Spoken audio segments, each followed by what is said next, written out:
one.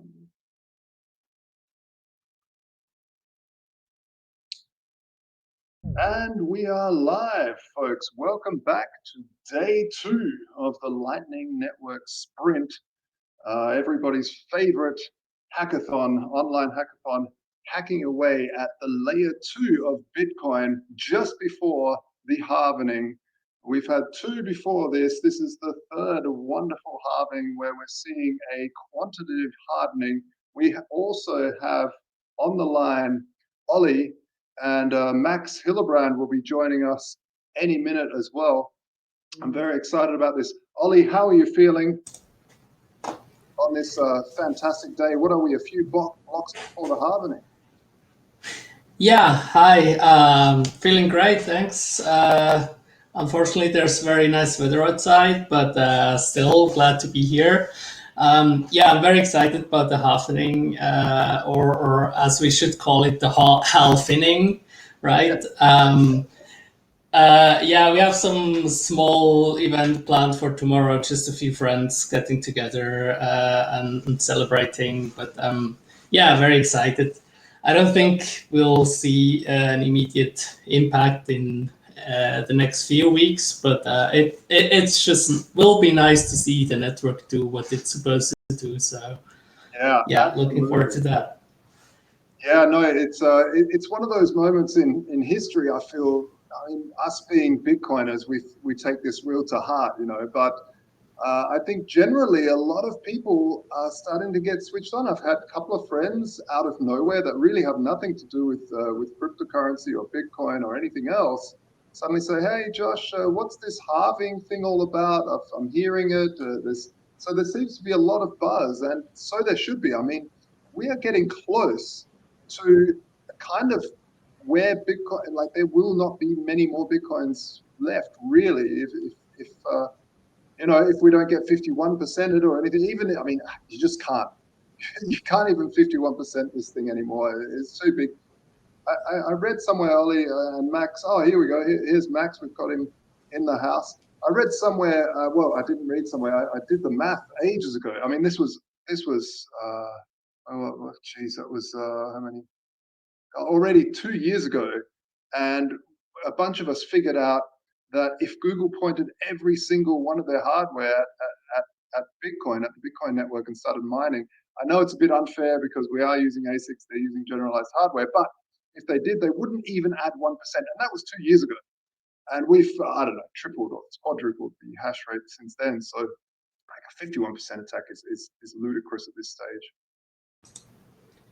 Oh, that's fascinating. I didn't know that, but I guess that's why using ASICs is a good thing, right? You also need to be able to manufacture the hardware, which is much harder at this point. So makes an attack that much harder.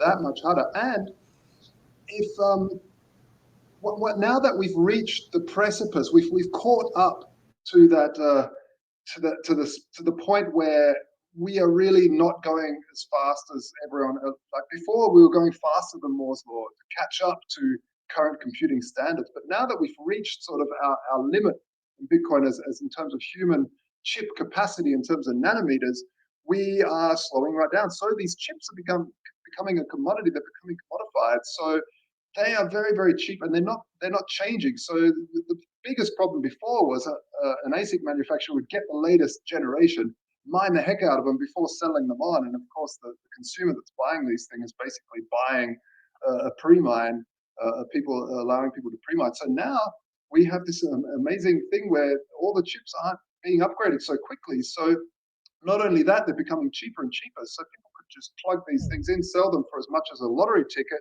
And I'm guessing even if you were to solo mine, you probably have better odds winning a block on a solo mined USB ASIC than you would winning the lottery. So there's lots of amazing things that can be done now that we have these super cheap ASICs. Yeah? Streaming is on.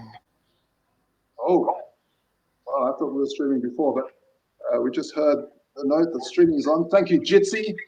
Folks that don't know and you're using Zoom at home, give Jitsi a try. Fully open source, wonderful project. We're using it here at the Fulmo Lightning Hack Sprint. and it's very exciting. Have you used Jitsi before, Ali? Yeah, well, I've only known about it for a few weeks, but I've actually set up my own server just so I could talk with my friends in privacy. So, yeah, it's a nice project. Unfortunately, it's not yet the same quality as like Google Meet, but it's amazing for an open source project, definitely. So. And it's cool to see all these providers setting up servers so you can actually use them more privately. It's my internet provider even provides a service their own Jitsi server, which is cool. So, That's awesome. yeah. We heard yesterday from Renee about using JITs in routing. Do you know if that's the same thing? Is Jitsi using something, or is that just a coincidence, that name? Are they using some sort of clever routing mechanism for the live stream to go so peer-to-peer magic? I don't know. No, I don't know what Jitsi stands for, but JIT refers to just-in-time, so just-in-time routing. I didn't look at the proposal in detail yet, so I can't really speak to it, but it does sound interesting from what I've heard. So it's still on my to-read list. Wow, there's plenty of those, that's for sure. Yeah. So tell us about your project. What are you working on, Ali, in this space?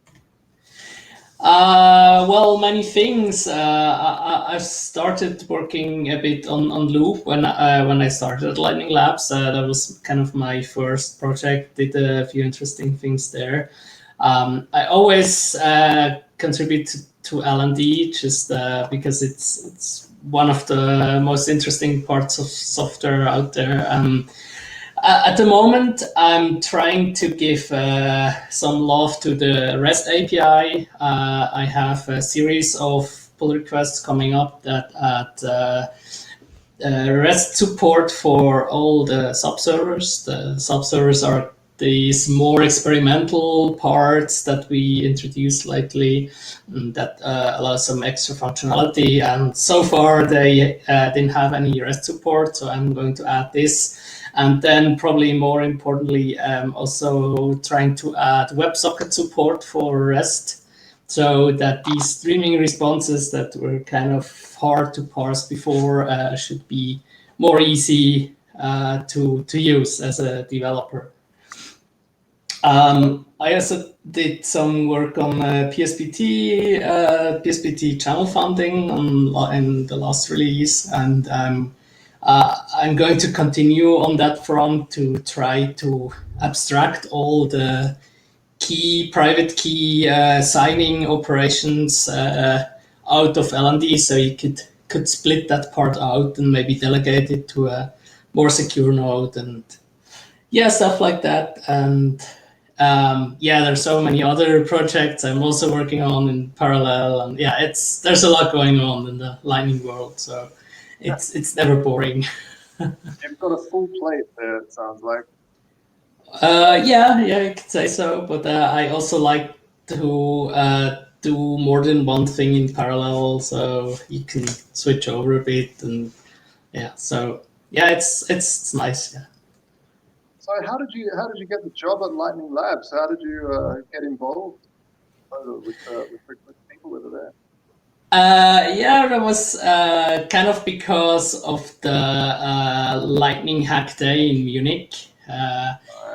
Partially because of, I think, the talk I gave there about macaroons, which you also did the live streaming for. Yeah, thank you, by the way. Thanks. That was the very first time I'd heard about macaroons and Lightning and how helpful they are. Oh, cool. And I did some pull requests before that, and then I did this talk, and afterwards Johan from Lightning Labs approached me and asked me whether I ever thought about applying, because they were currently looking for new developers. And at first I was kind of hesitant because the previous company I did a lot of Lightning stuff, and I also got some budget and whatever. So took me a while to decide to actually apply, but then I was very pleasantly surprised that I actually got the job, and it was an amazing ride since then. And yeah, it's already been 8 months, which is crazy. Time just flies by. It's like, And it's been a nice, the last 12 months, because the Bitcoin price hasn't really just shot up like mad or crashed like crazy. I mean, you've had your odd shoots and crashes, but I like these periods in Bitcoin where there's a slow uptrend and good news. People are developing, people are building.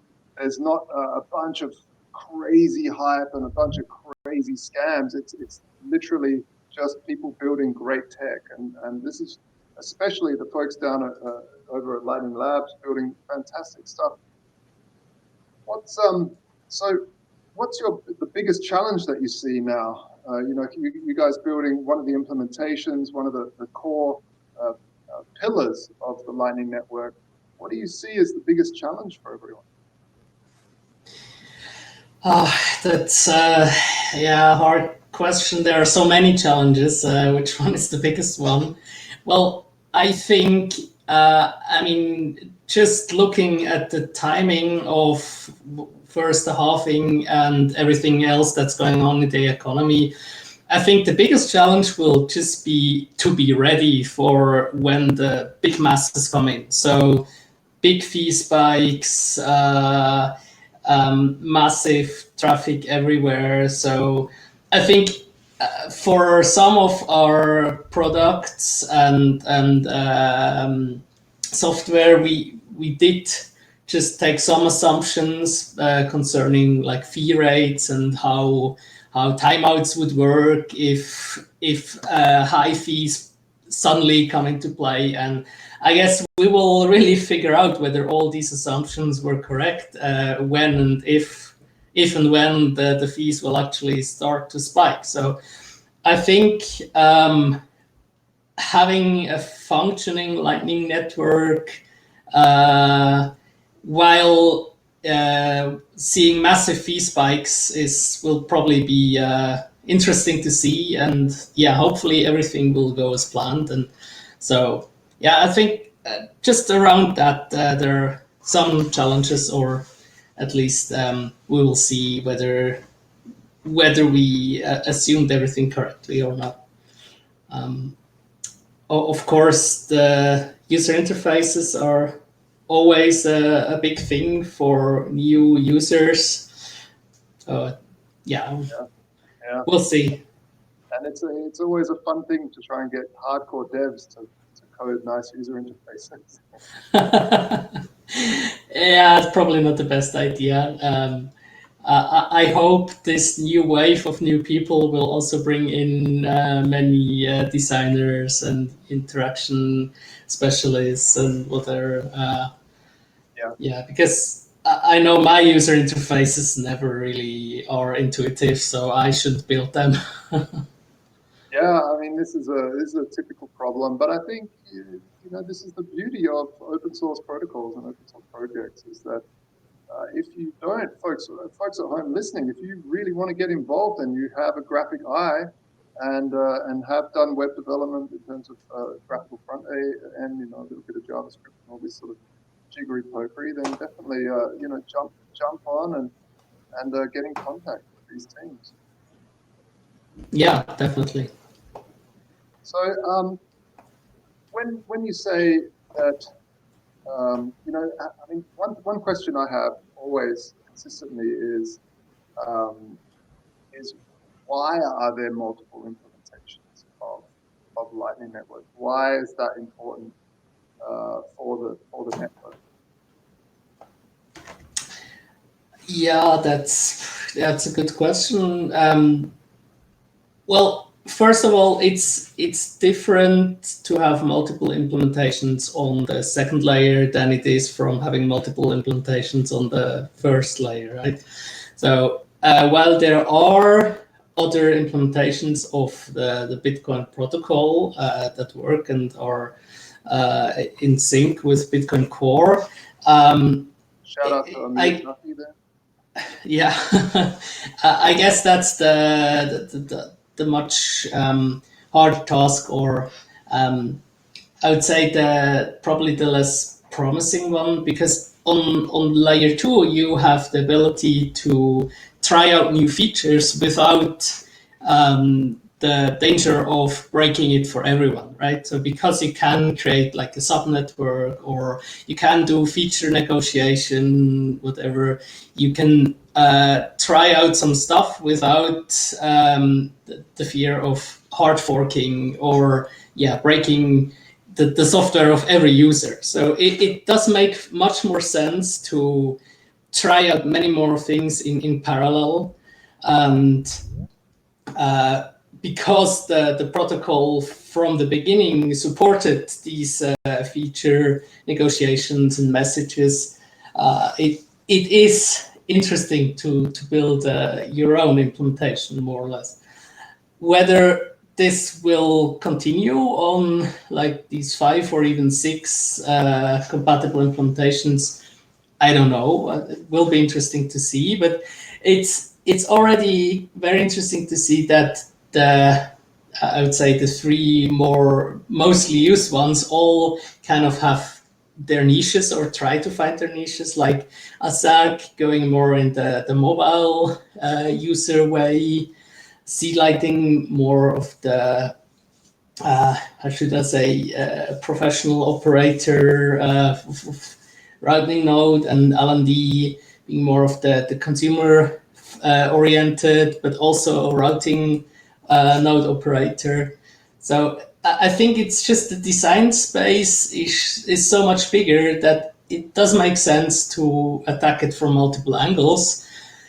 And how the ecosystem will look like in 5 or 10 years, it's impossible to say, but having more eyes on the protocol from all these different perspectives is certainly a good thing, I would say. And all this collaboration that would maybe not happen if there was just one implementation in one language. So yeah, no, I fully agree. And I think one of the biggest reasons, which is a good one, is that it just stops all the ridiculous conspiracy theories of it being controlled and centralized, because the beauty of having multiple implementations, that anybody can create a multi-sig smart contract that allows some sort of channel over this second layer, and really that's all it is. It's you're working with pre-confirmed transactions, and what better way to use Bitcoin than to use them pre-confirmed on the network? How good is that? I don't even need to wait 10 minutes. I do the 10-minute transaction beforehand, and then have the ability to instantly, do many transactions. Wonderful stuff, especially when we're seeing exchanges. I mean, during the last massive run-up when the fees went crazy on Bitcoin, and you mentioned fees earlier, Ollie, we got lots of complaints at Voltoro because people wanted to withdraw, and it was very hard, and we had to keep on paying miners to like put ones, give priority to certain transactions because we put too low of a fee on, and then because the fees were growing so quickly. And there were some stages there where we were paying really ludicrous amounts of money for transactions, and so there are lots of things we can do. So in that time, we actually started batching using send many to pay everyone once a day instead of. And if you wanted your transaction right there, right now, you would pay the fee, or you could pay a tiny little fee, and it would go out at the end of the day if you could wait. So this made the network, made the payload that we were paying out into the network a lot cheaper. But a lot of exchanges still haven't done that. We're seeing the likes of BitMEX and other exchanges still just doing single transactions all the time, all day long, and it's really clogging up the network. It's okay. It's just one of those things that that the Lightning Network will be good for, and I really, really, really hope that that exchanges start to implement the Lightning Network. I mean, we were actually one of the very first exchanges. We were the first larger exchange to accept Lightning Network payments almost 2 years ago, and that was really, really testing. It was totally reckless, so to speak. But it really is time that exchanges start implementing the Lightning Network and people start using it, because if we don't, we will see clogged massive fees again very, very soon. Yeah, definitely. So yeah, the exchanges, I think there is absolutely no excuse at all for an exchange to not implement SegWit first. I don't see any excuse for not doing batching of any kind.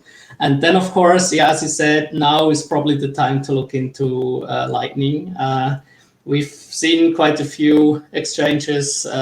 Congrats on yours being one of the first. That's certainly cool.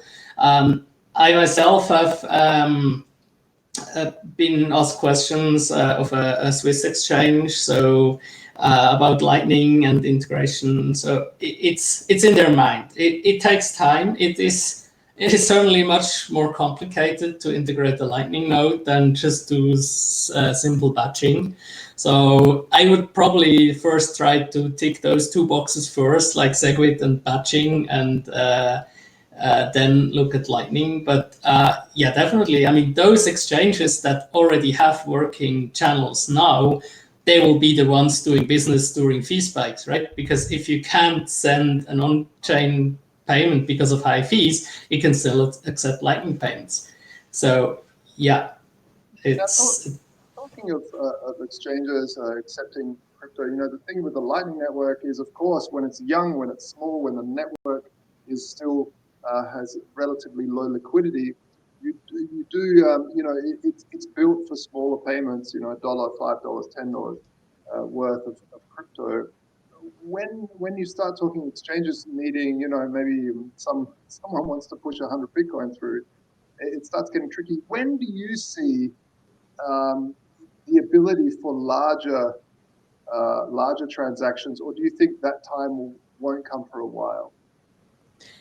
I would say the time is exactly now, because with MPP, you can do large payments. I recently did a 2 BTC payment on the reg test. So there's everything you need is there now. Of course, you still need a few channels for this to be possible. So it probably won't be able for every consumer to use this out of the box, because you still do need to have the liquidity for large payments. But just the theoretical maximum amount has more or less been made obsolete by MPP.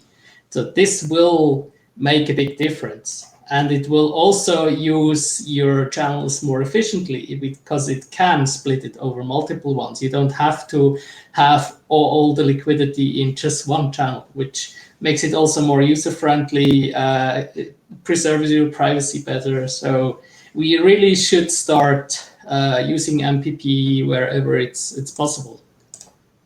So explain what MPP is for the folks that know, just in a basic, explain it like I'm five.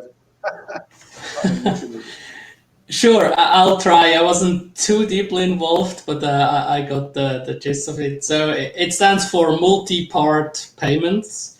Well, there's kind of a disagreement between multi-path or multi-part, but this can be used as synonyms in this case.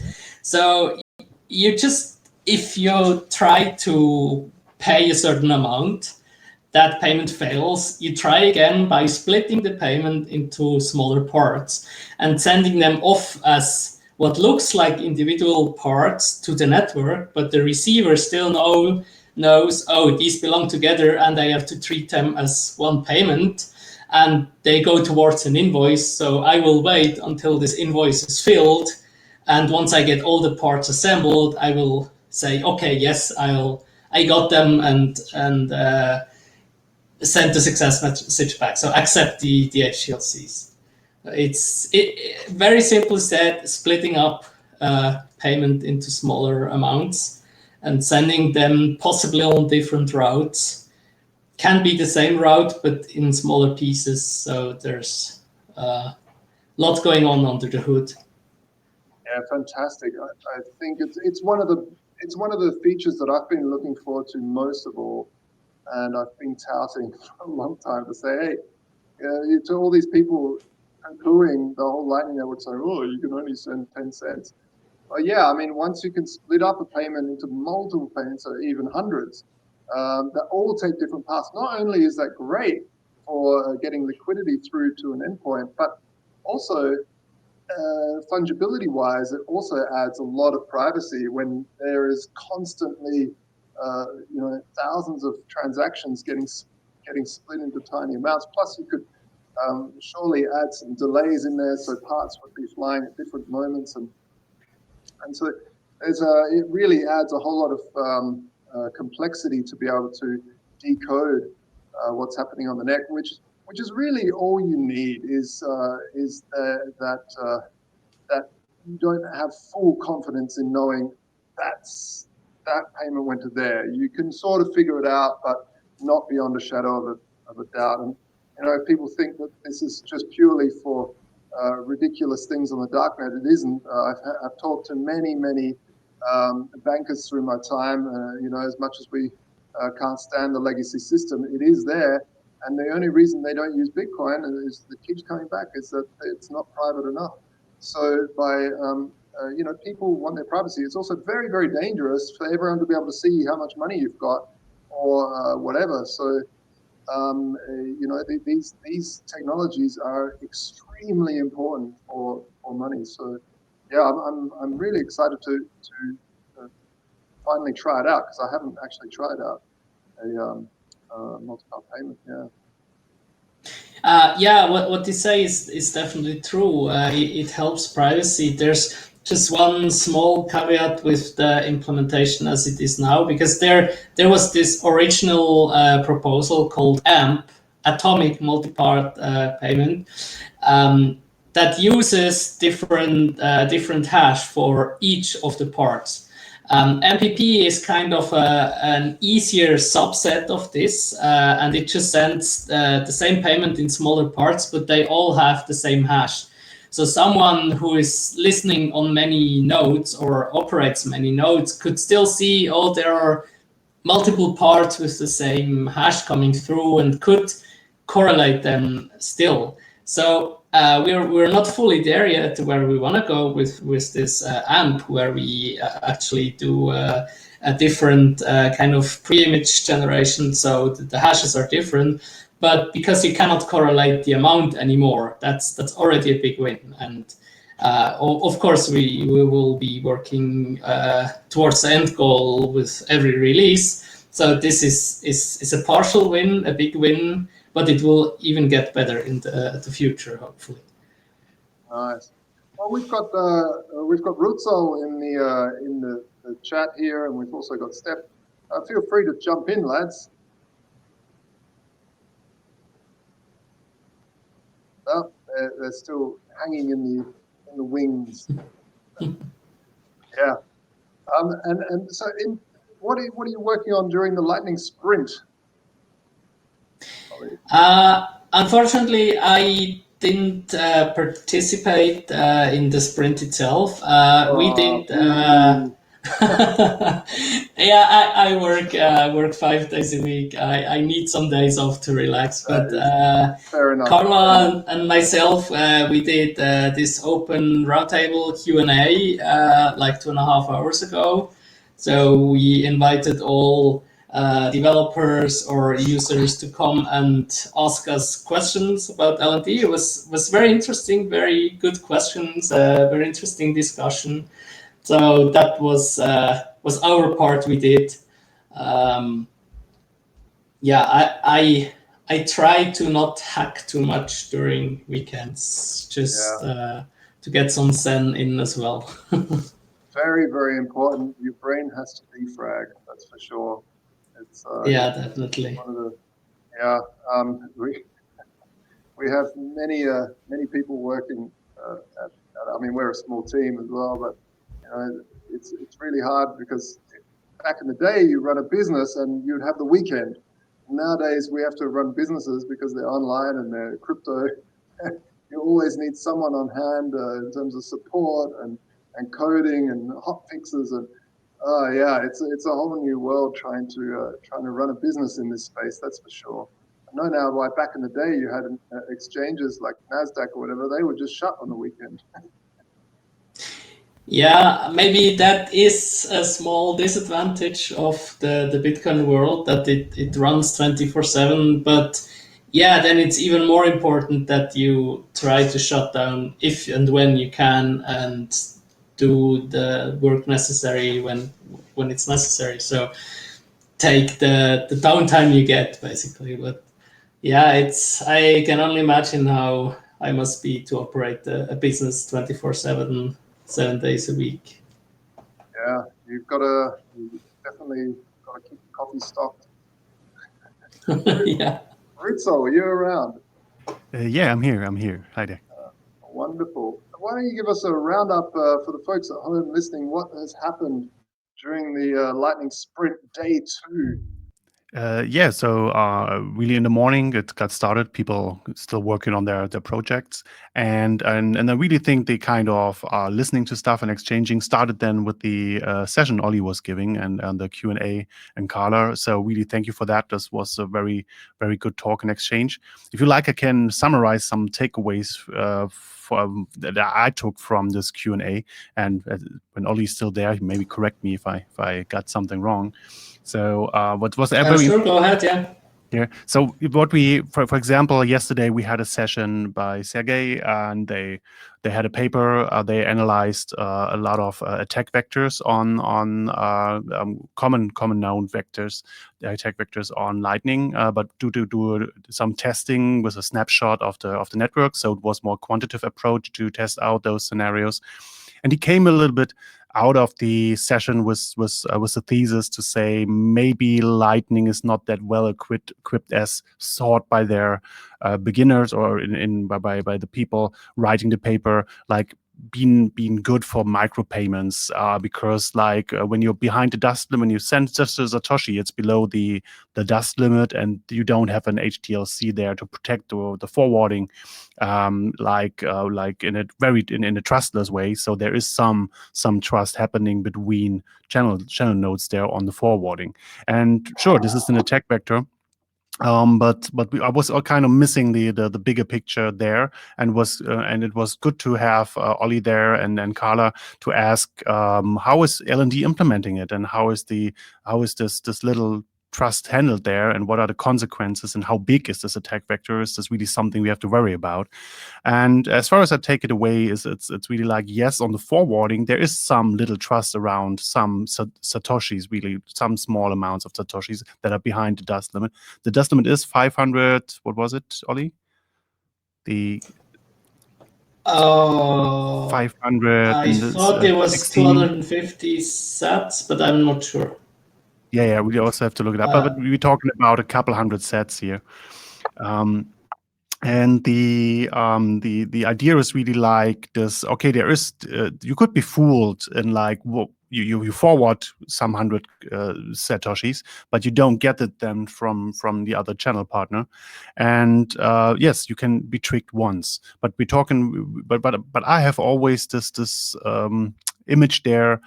Fool me once, shame on me. Fool me twice, shame on you. So what L&D is doing exactly, if once such cheating is detected, the channel will be closed.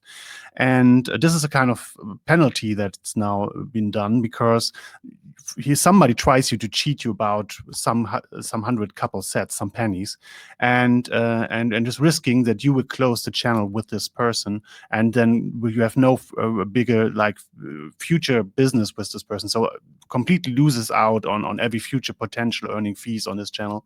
And as far as I understood, so what you then do as a penalty is you force close the channel with this person, because most probably is not there for cooperative close.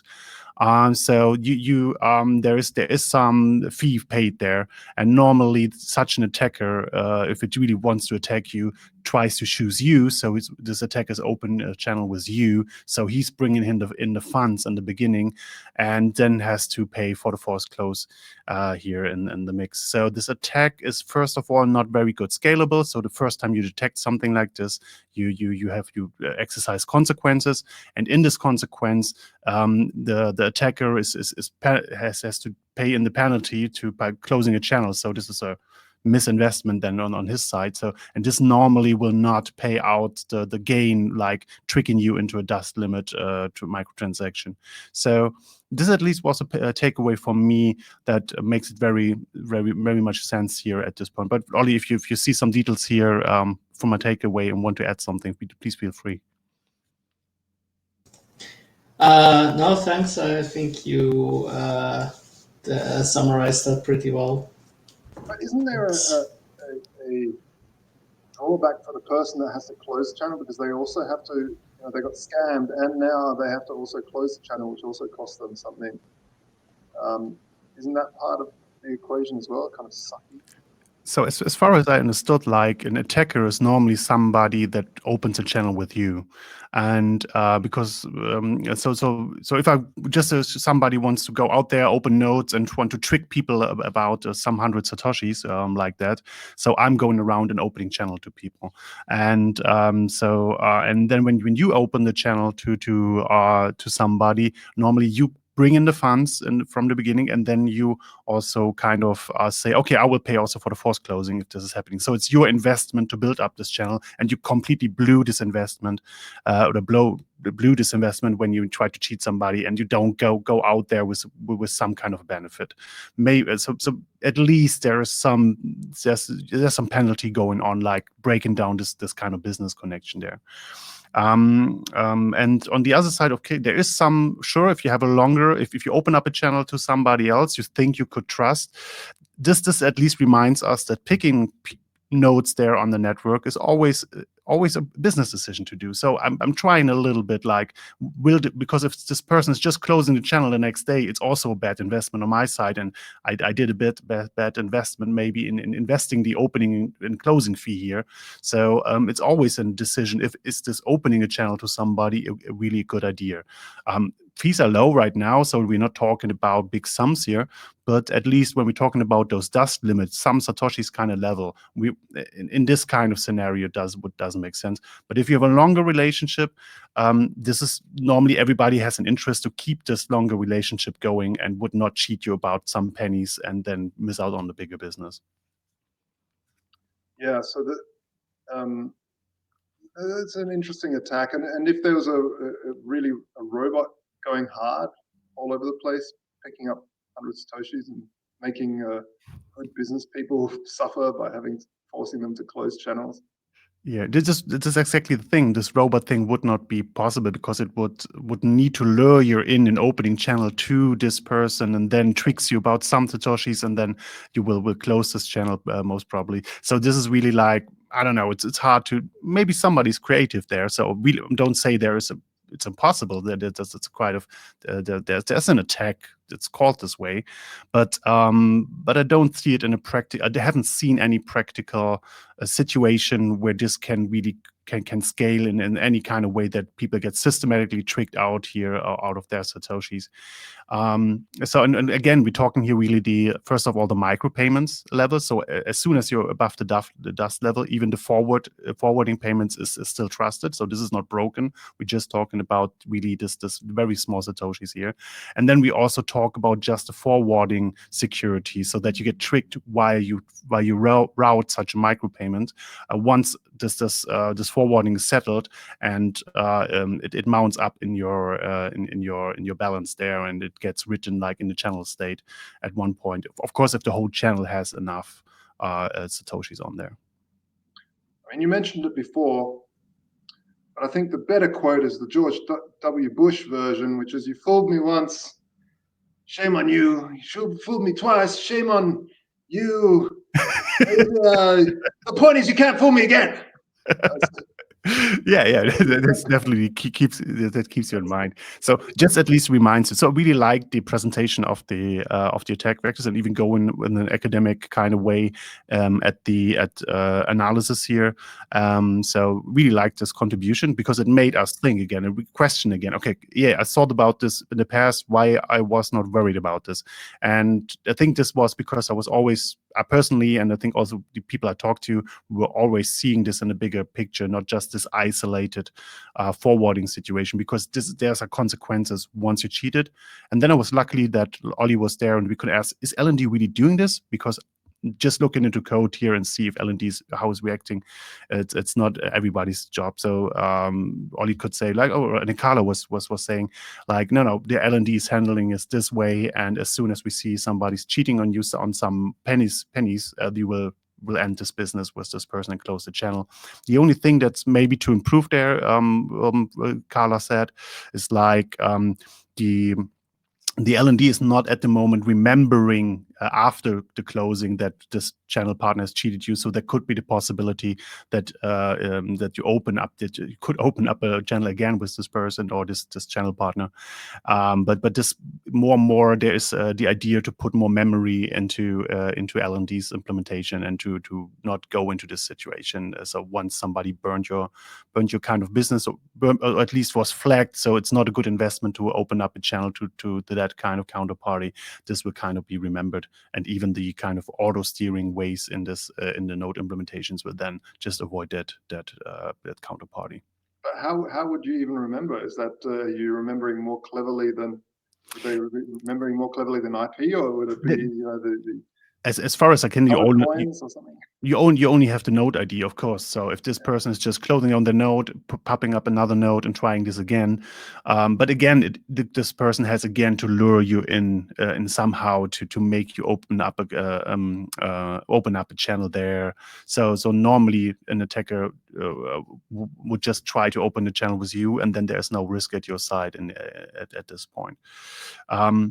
So at least it's good to think about those basic things again. I really like that new people coming into the community, and especially from academic kind of point of view, it's great to see that a lot of academics coming in and asking all those questions again, especially now that we have the implementations that we're so far progressed already from the basics. Like it's good to have those kind of trying to validate again and then make us question again.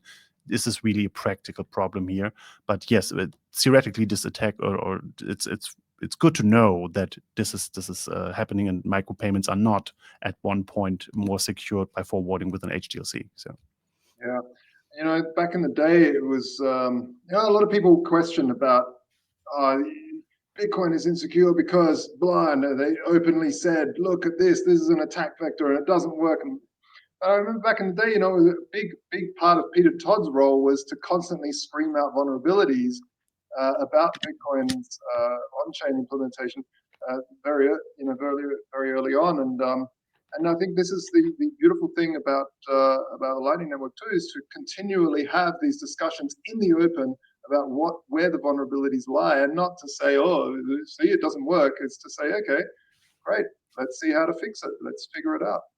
Yeah. And that's really top. I think this was this one takeaway.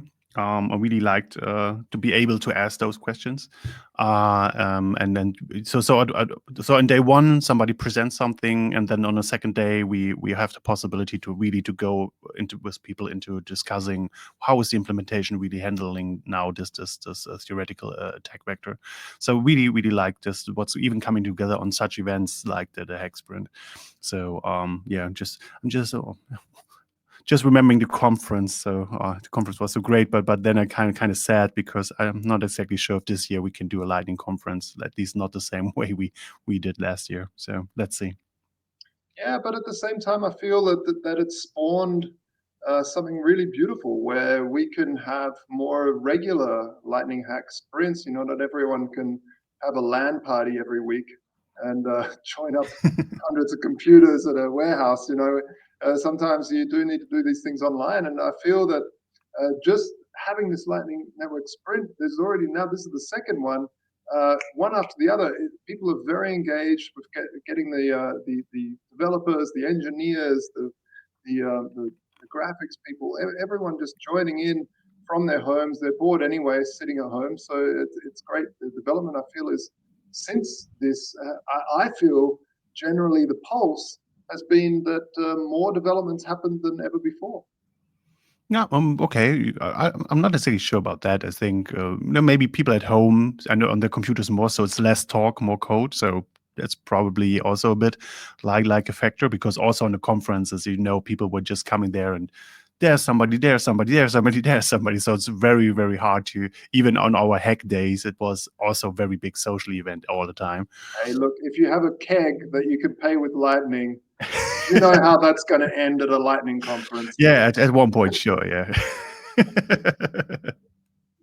Yeah. So, and what other projects have been coming out of this event?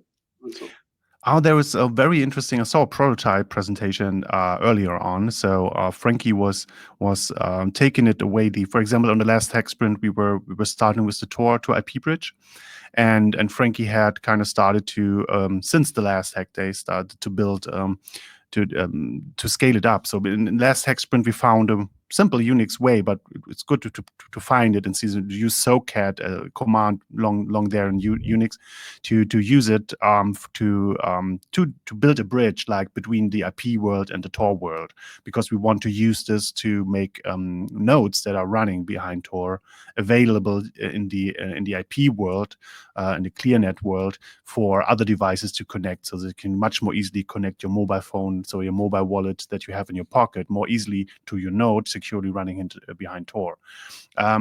Because the mobile phone has problems. There's some proxies here and there that you can use for Tor, but it's always not easy to set up, and so having a bridge like that would be great. So we found out on the last hack sprint at least some prototype how we can make this happen. But this is still something everybody would have set up for themselves on their server, configure maybe their node with it. So it's still a kind of complicated setup. So doable, but just for the people that know how. And the idea was like, how can we scale this up, make this easier for people, and even make an open source service so that is available and everybody can run such a service and provide service to the community with that. And Frankie was starting to build up now built on Django with Python, build a framework that you can kind of very easily put like pooling servers together. It's like a shop where everybody can say, oh, I have a server here that can host 100 bridges, or there's a server over there. I jump in, and you just have a shop where you just can go and get a list of all the servers that say I'm available here to give you such a bridge, to connect the IP from my server to your Tor node, and pay with Lightning for it. And so it's already kind of a little prototype shop where people can put their servers for that. And the good thing is it's a service you offer to the community where you don't know who's paying you. You just get paid for it. You pay with Lightning. So you pay for a day for some Satoshis for a day to get a bridge for a day, and you can even renew it then maybe in the future. But the service itself just sells you the service. So for one day. Of course, the service can say maybe they're not deliver, but you're just paying for a day, so there's a limited risk in trying it out.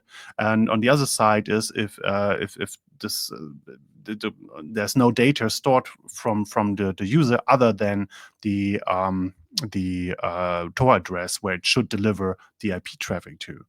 So of course, there could be, if you're generally just surfing over this bridge, sure, there could be monitoring of what's going on, what is forwarded. So the server could be sneaky on the traffic. But when we talk about communicating with your node here, you're using on the mobile phone, you're using the TLS. So everything you communicate to your node is encrypted anyway. So what we have now is you have your mobile phone that talks encrypted to your node over a server like a VPN. You can imagine a little bit like a VPN, translating from the IP world to Tor, and the service cannot look into your traffic because it's encrypted. It just knows it got paid and just delivering the technical service. And this is now an open source setup that is there, and we very, very keen to see this now having, for example, in the next Raspberry Blitz version. So if you just want to have such a service, you set up a new Raspberry Blitz, you fund it, so there's already some Bitcoins on there. It's open. You open up some channels, so you can do Lightning payments from your Raspberry Blitz, and then you say, I want an easy way to connect my phone, and you just go there and just pick from the shop a bridge, pay it, and it just get configured that way that your phone now can reach from your pocket, wherever you go, can reach your node that's running securely behind Tor. I really like how stuff coming together here. So last hack sprint, prototype here, development during the hack sprint, and then kind of finishing the prototype here so that we can talk about it and see where the next step maybe could be. Really liking that. So yeah. Yeah, fantastic. So what's the main advantage? What's Tor hiding? Is it just the IP? Is it just the region in terms of your node? Tor itself just gives you a completely different address where you're reachable. So there, to the outside, nobody sees. Ollie was kind of going away. Thank you for being here. Oh yeah, thanks, Ollie. Fantastic. Yeah. So it's hiding. First of all, you don't show an IP to the outside. So if I browse a website or call a website through the Tor browser, the website that is delivering, or the server that's delivering this website, just sees the IP of the Tor exit node. So Yeah. again, So remember that's Tor. the main case, right? It's just the IP. But why not just use a VPN? I guess the VPN could be storing your data as well. Right. The VPN is kind of is the idea of having one service there that knows who it is delivering and just gets it for you. So if somebody knocks at the door at the VPN, could be at least get sneaky on who's using you, who's the Who's user running there. the VPN? Yeah. Yeah. There are VPNs that you can pay with Bitcoin or even with Lightning. I tried this out. I really like this. The Mulvard people, it seems like a very, very good, reliable. I think it's not too cheap of a VPN, because if a VPN is very cheap, normally, maybe they just also profit from your data. So at least the Mulvard people, I have a good feeling there. I cannot really everybody pick your own trust wall there, but they allow that you can pay your VPN account. They don't want to email, nothing. They just say, okay, you want a new one? Here's your number, and this is kind of your number, your customer number you have, and then you pay. You can pay with Bitcoin for a month or two or half a year or something, and then you have your VPN you can use. So they don't have. Basically, don't have not an email address from you. Of course, they see the IP, then you connecting to them. That's something you reveal over time. But first of all, that's a good kind of setup I really like. And there's a service that allows you that you even can pay now with Lightning there. I really like that. The name of the VPN service, Mulvard. So just to spell this out, Mullvad, Mulvard. So you have a mole. I think it's called a mole, right? This one animal, but yeah, we'll see it. So it's Swedish service without the R. So Mullvad. And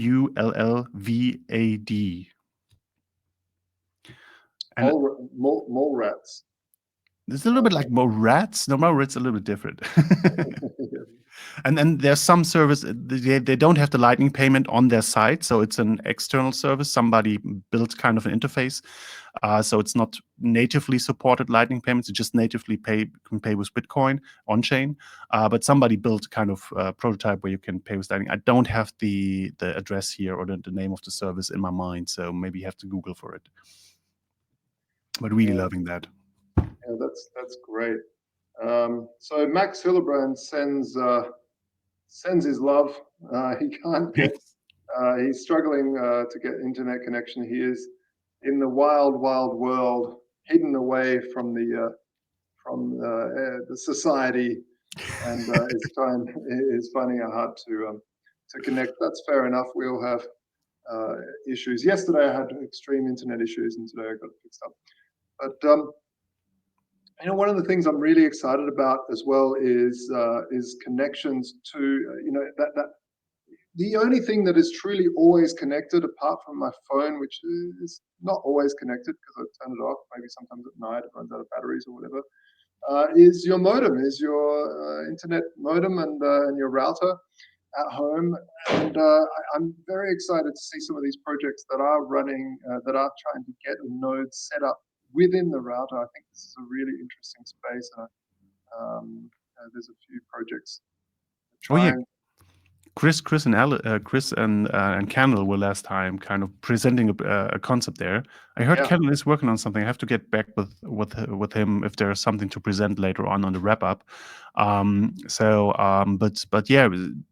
But it's a big project to approach. But I like that people are a little bit bold here when they go in there and let's try this out. Let's at least give it to a concept phase, discuss it with people, and see maybe where we can connect. And sometimes stuff happens.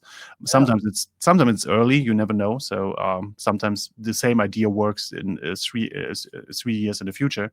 So it's always good to see, maybe, are we there yet? Are we already at a point where it can already reach some people or have something to play with, and then maybe to already build prototype there, get a prototype done, and then have it ready once there is some interest to make this bigger. So well, I introed Chris to a colleague I know over at Fritzbox, which is one of the largest router companies over here in Germany, as well as I think the UK, in Europe, I think. So the old school way of doing Bitcoin network growth is to, everyone out there ring Fritzbox and ask them if they've got one with a full node running. And meanwhile, Chris is pitching it, so they'll go, "Ooh." Yeah, we really have to say a little bit like the time is a little bit past where people were asking on every store, do you accept Bitcoin? Do you accept Bitcoin? I don't know exactly, like at least the people I know, like you did it for some time, and too often you felt like, oh, it feels like I'm annoying a little bit people, so I stop it. So I did too. I ask every so often. For instance, I had to get something from Facebook Marketplace, made a deal. I said, cash or Bitcoin? I just say cash or Bitcoin. At the end, they always say cash because they don't know what they're doing. But I've had one person say Bitcoin. So, but what I got sick of is the tiring long conversation. I think what we do, what we misconception here is a lot that, and I saw a presentation from the Dash people. As much I'm critical on the Dash project, at least they really try to get their currency into stores, and they had some learnings there and some takeaways. And I really liked the honest feedback there was, the merchant just wants to make business. There's just a few idealistic merchants that go just, oh yeah, I like this Bitcoin idea. This is a good way to go. Most merchants just want to have, okay, if 2 more customers coming into my store because I have this Bitcoin sign out there, yeah, maybe okay, but then I don't want to put big investment here on the table. So we have to we have to think from the merchant's perspective. And what the merchants really want is, in the end, they want to have the cash in the register, because this is the way it always worked. When the customer pays, they have it in the register, and everything can go the normal way.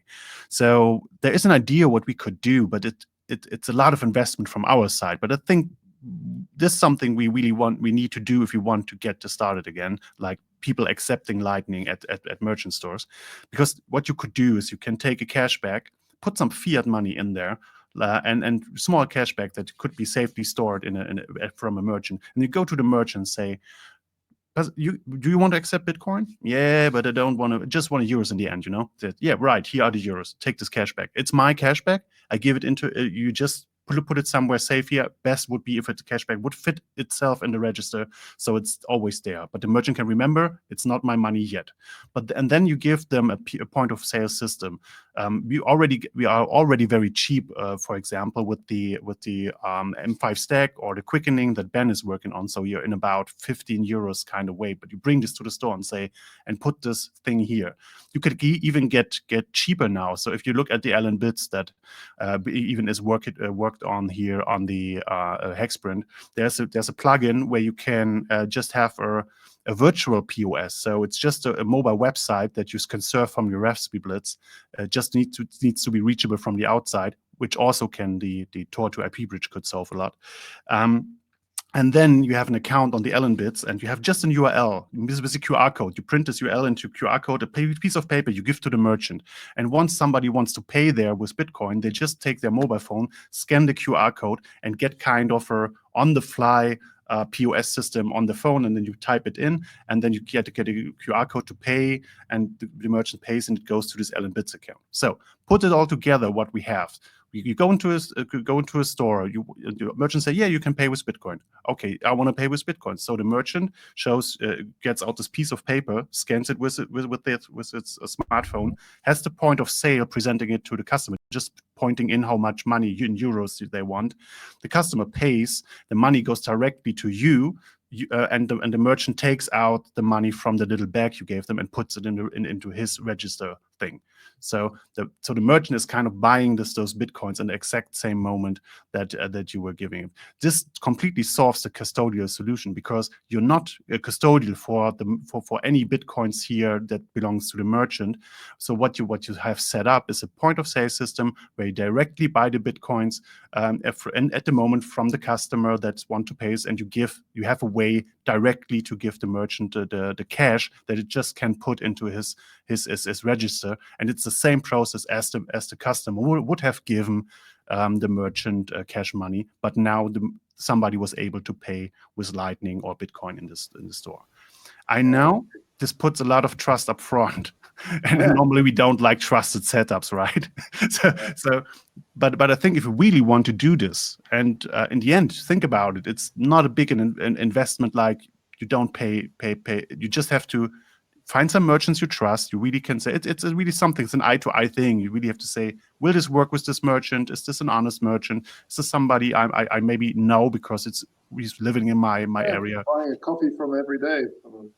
He knows if the merchant knows what kind of coffee you want, as soon as you walk in, it's probably trustworthy. Yeah, and the point is, so you have kind of everything you have in our setup almost. Like we're finishing the last kind of bits here. So we have the Raspberry Blitz you can set up at home. So you have it there. You can run the Allen bits. You can run those even this very cheap POS that you print out as a QR code, give to the merchant. Then you just have to say, I want to help this adoption here, and I'm going into the risk and putting my kind of little cash back at the merchant and store it there, and trust a little bit the merchant that he will be will magically get lost, and then, sorry, I lost it, I don't know, and then your money, and then your fiat money is gone.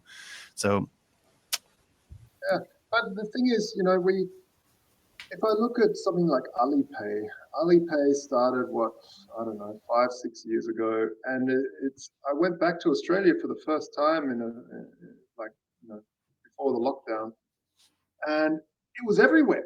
It was, they went everywhere because these centralized companies can do things like this, put some money down, promise things, maybe subsidize certain things, whatever their scheme is to get adoption and network effect. Because once that network effect is there, it's better for everyone.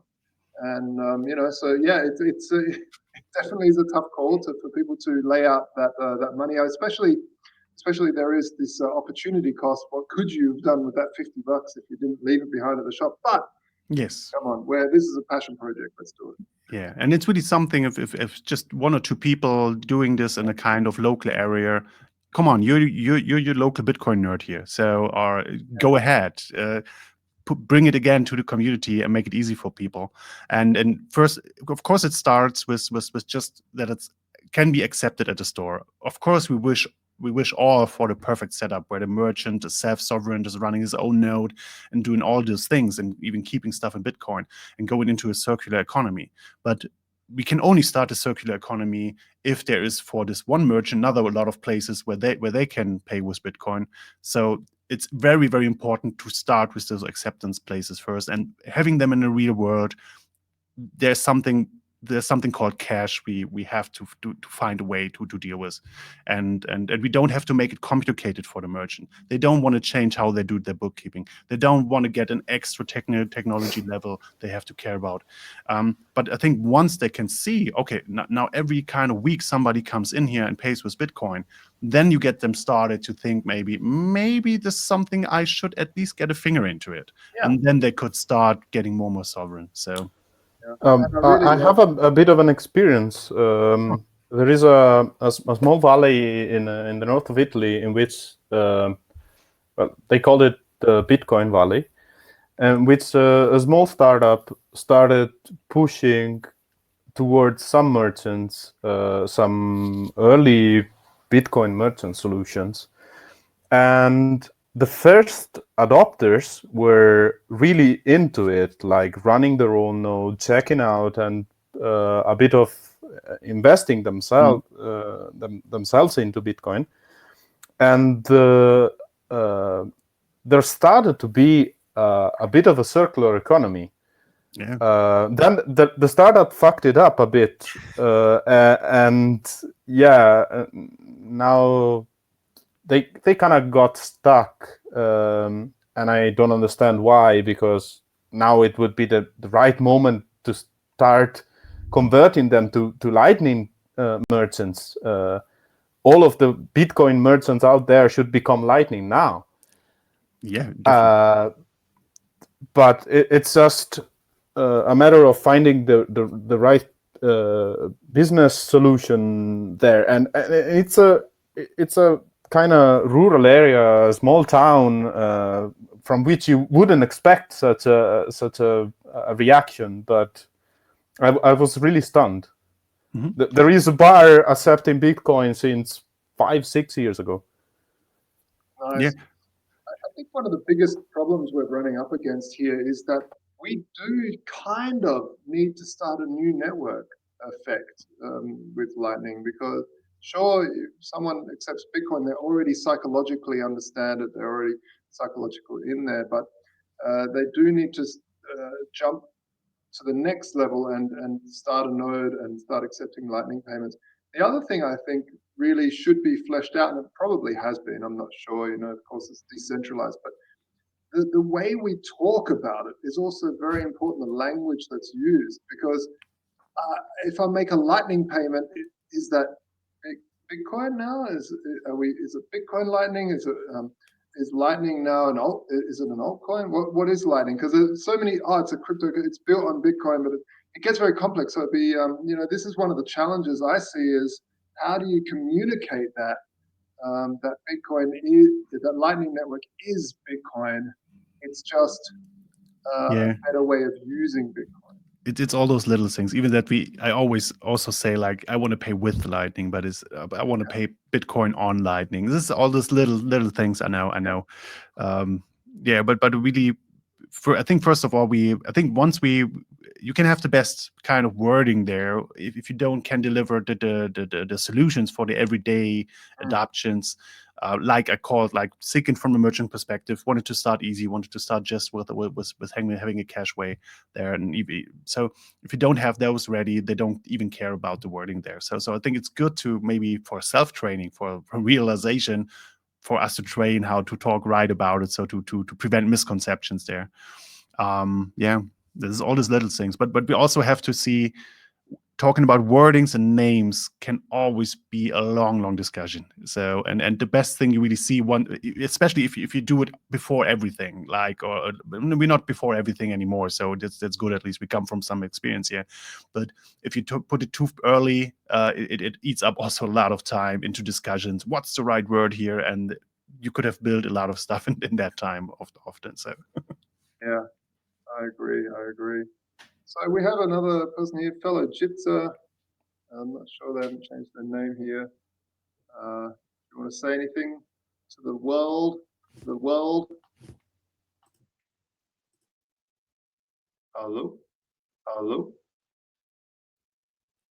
I'm just hearing myself back.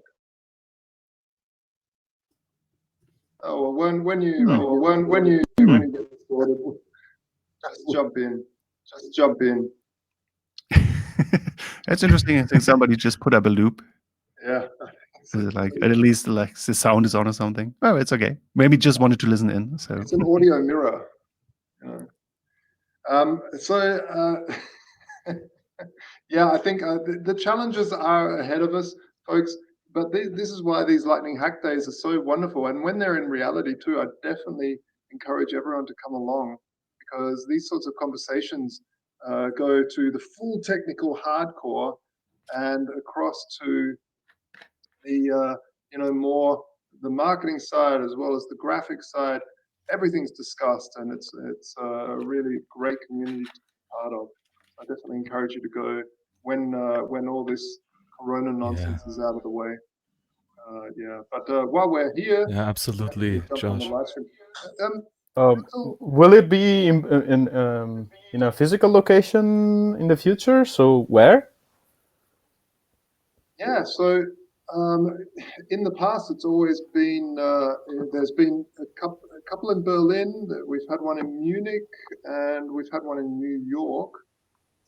Then we had a Lightning conference here, which was sort of a bit more than a hackathon, a lot more in terms of production value, but that was also good. And but I'm not sure, Rutsal, when's the next physical one? I'm honest. One was planned in Barcelona. Yeah, that in but April. I kind of got caught up. Yes, that was a little bit the sad thing. This was right there where we were seeing Corona going around, and a lot of Bitcoin people were aware of what was happening. But it was like, come on, let's see how this plays out. And then kind of the 2 weeks or whatever before, or 3 weeks before, was like, no, it's not going to happen.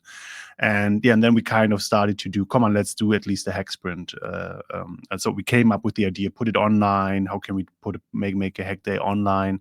And then we came up, maybe put a little bit more emphasis on working remote together from home and exchanging on the projects. Because the good thing is, programmers are a little bit used to this online communication and working with GitHub issues and with a Slack kind of chat.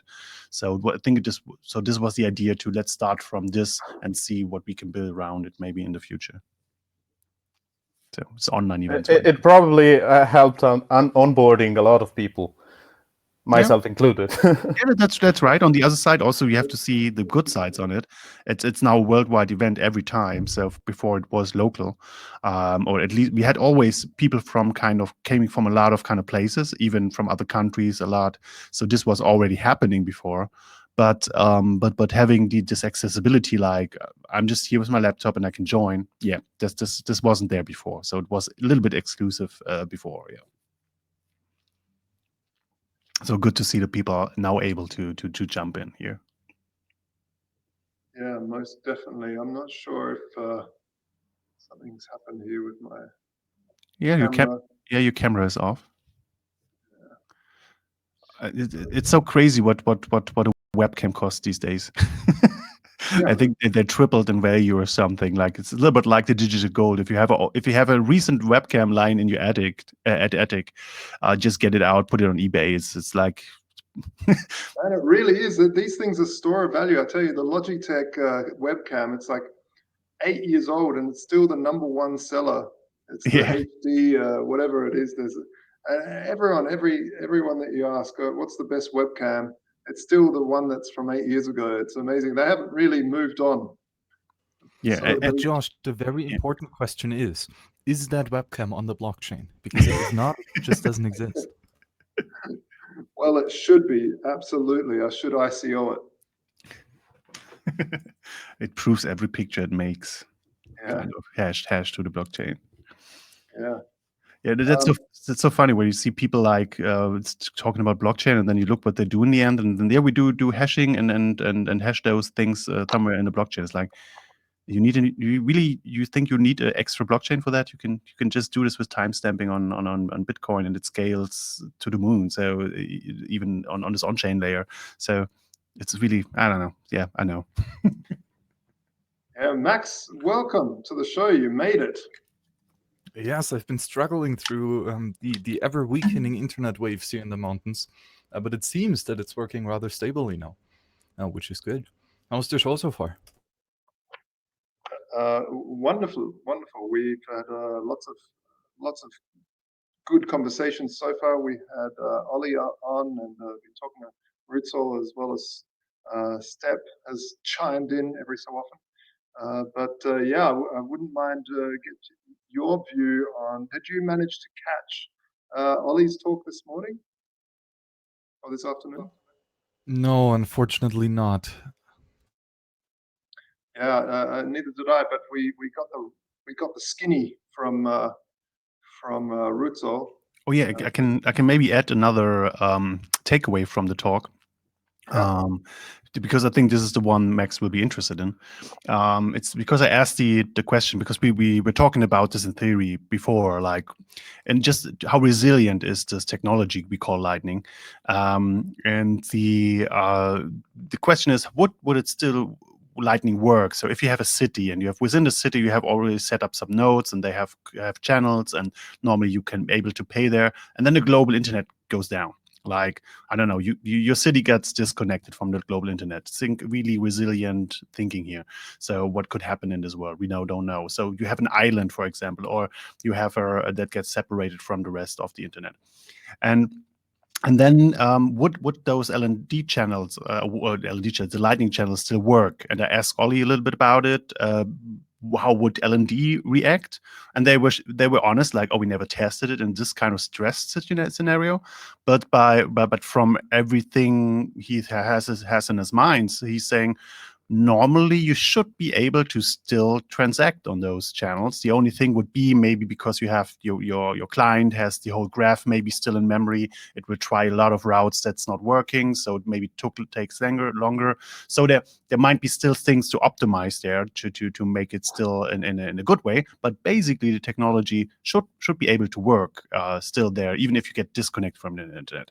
Sure, there are some things. There are two things you have problems then, like detecting if a channel gets closed. Like, the good thing is that both people are disconnected from the global internet. First of all, the chances are very low that people can smuggle a closing transaction outside the city and then put it somewhere where it can merge, then mined into the blockchain, and it's already closed. And then you transact and say, I know I have cheated you, and you cannot get justice here. So, but then there's this the satellite that it is a scenario that you can think of for monitoring if channels are closing. So if somebody wants to smuggle something out and trick you, you maybe at least have the satellite thing to check this out. And then to open transactions, you maybe have situations or solutions like those GoTenor solutions or Locamesh, where you then can say, okay, we want to open a new channel. So this maybe takes then some days to get this going, but still working. So I really like the idea or the feedback there from people working on the implementation, also saying this seems not impossible. Maybe needs some optimization here and there and some workarounds for special edge cases, but it's still interesting feedback here also on this topic. Yeah, absolutely. That's fascinating, right? That we can use this global network also on a local level, and the Lightning Network much more so than the blockchain itself, right? So, and as you said, the global Lightning Network will be difficult, right? Because you no longer can communicate with the other nodes. Sure. But if you really have a localized network and multiple channels in the city, for example, then you can still do routing, and you can keep the routing information up to date, right? Because presumably there is still network communication going on within the city. So anyone who has a channel amongst each other in the city can still route through the city. It might be a bit longer path, maybe a bit less efficient, but especially for merchants and their suppliers, if they are all in the same local area, they might do business as usual. Yeah. So also the interesting example Ollie was giving, like, is, think about people on Mars. We're a colony on Mars. So interesting thing is, like, the Bitcoin blockchain time would be hard to synchronize there because the block time information would take longer to travel there, maybe as with 10-minute block time. So very hard to keep there's something in sync. But mining on the Mars is maybe even another story. But at least if you can, the same kind of way, you can monitor with a satellite, you at least can monitor if something is closing. This has time. This can has a week or something. You can make long settings there that you have timeout. So even if the blockchain data is a little bit old, that is coming to you, even maybe a year old, whatever way your planet is, you could still see this is now closing, or somebody closed it, force closed it on their side. And you can even transfer to Earth, where the main mining network is happening, then center opening transactions is happening. So still kind of Lightning could be possible as the local payment then on Mars, and then even be possible to pay with the other network even if you have longer transaction times for the Lightning transaction. So I really like this. So it's really opening a lot of possibilities here. Really loving that. So. Yeah, that's a very good point also. And I wonder where the difference here is between having a second layer like the Lightning Network and something like a sidechain, maybe a federated sidechain as we have now with Liquid or others. Presumably because, I mean, you still anchor back to the main blockchain, right? So eventually you still need to get information from it. And there's always a timeout, both for Lightning and for federated sidechains. For Lightning, it's the uncooperative closing transaction. For Federation, it's a peg out transaction. Yeah. And if these timeouts are long enough, as you said earlier, then it might still work. Oh, but I have to ask, on Liquid, they just have a peg in and getting out is an exchange transaction still, right? Well, there are two ways to get out of as a user from the Liquid network. If you have, let's say, Liquid BTC, what you can do is a peer-to-peer trade. For example, I have Liquid BTC and I want to have on-chain parent chain BTC, and you have on-chain BTC and want to get Liquid BTC, then we two can make a trade. The Liquid BTC still exists; it's still there. Nothing got pegged out. This is just a peer-to-peer swap, basically. So you have to swap, exchange it out, not peg it out in a kind of classic pegging way here. I think this might be the preferred way of doing it, especially if there's still demand for liquid Bitcoin that people want to get it out. However, let's say the true way of getting Bitcoin out of the sidechain is not by trading it, right? Because then it still exists in the sidechain, it's just someone else holds it, is to peg out. And you do this by proposing a transaction to the, I'm not 100% certain how the details work here, but you propose a transaction to the Federation. I believe it pays a fee to the Federation to incentivize it. And when this gets confirmed on chain, it's a large multi-sig, I believe 11 out of 15 or something in the cooperative case. And then I still think that there's a timeout, even in the cooperative case of 100 blocks or something. And I think there's definitely a KYC thing attached to it, because there's so many players and so many people have to agree on this. There's at least one person that say we just can do this if we can get a KYC here. So I think you at least with a peg out, it's very unrealistic to get out without a KYC. And then even on the exchange thing, it's if you do it on a regular exchange, it's normally also KYC. So the only thing I heard is like this person-to-person decentralized exchanges allowing you to swap there. This is, I think, the only way to get out without a KYC out the liquid sidechain. So, but at least there is a way. For example, BISC, I think, has a rather liquid market already. And because it's Bitcoin to liquid Bitcoin, there's very, very little KYC information attached. Right? Even if you do BISC trades with a bank account, your counterparty still knows your real name identity out of the banking system, right?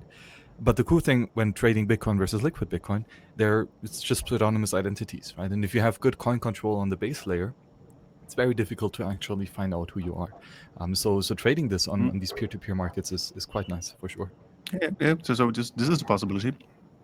So, but it would also be hard if you disconnected from the bigger mining network, right? So, no, but it's a federation. Sorry again, help me again. So, liquid to transfer liquid, it's done also everything with the federation. So, So, but if you cannot reach a federation, you cannot move the funds, right? Exactly, right. But in this scenario, when we are on Mars or in the island city, we would have a federation on that planet. Yeah, it's right? still and reachable. So we can communicate very fast with the Federation, and then every time we either peg in or peg out, we're gonna have very long timeouts, so that light can move fast enough to travel that information and stuff. Sorry, Josh, we're a little spaced out here. So. Man, I love it. Bring it on. I think it's a fascinating conversation. Most people that are into cryptocurrencies, into the technical side, are also quite visionary because they see what problems need to be done in the future, and they also see the vision of Bitcoin and what it should be, and that's why they continue working on it. So these conversations about interplanetary networks is obviously not too alien, so to speak, for a lot of people in the crypto community. Yeah, and one thing that I, at least I have an intuition about, like no real evidence or proofs, is that when we figure out interplanetary transport, we probably also figure out interplanetary communication with some magical way that we don't yet understand. But it might be possible to have pretty much instant communication over planets. Just, for example, if you look back 100 years, it was impossible to think to have instant communication in the same country or on the same planet, right? But now it's just everyday standard and we use it. So if we have further progress in this area and somehow figure it out how to do it, then all these conversations about having long timeouts is obsolete, because you have instant communication among planets, and then Bitcoin base layer works just as fine. Yeah, and I don't see it being too far away from when we start to discover efficiencies within robots doing work and having to use the Lightning Network to communicate and to find inefficiencies by using market forces.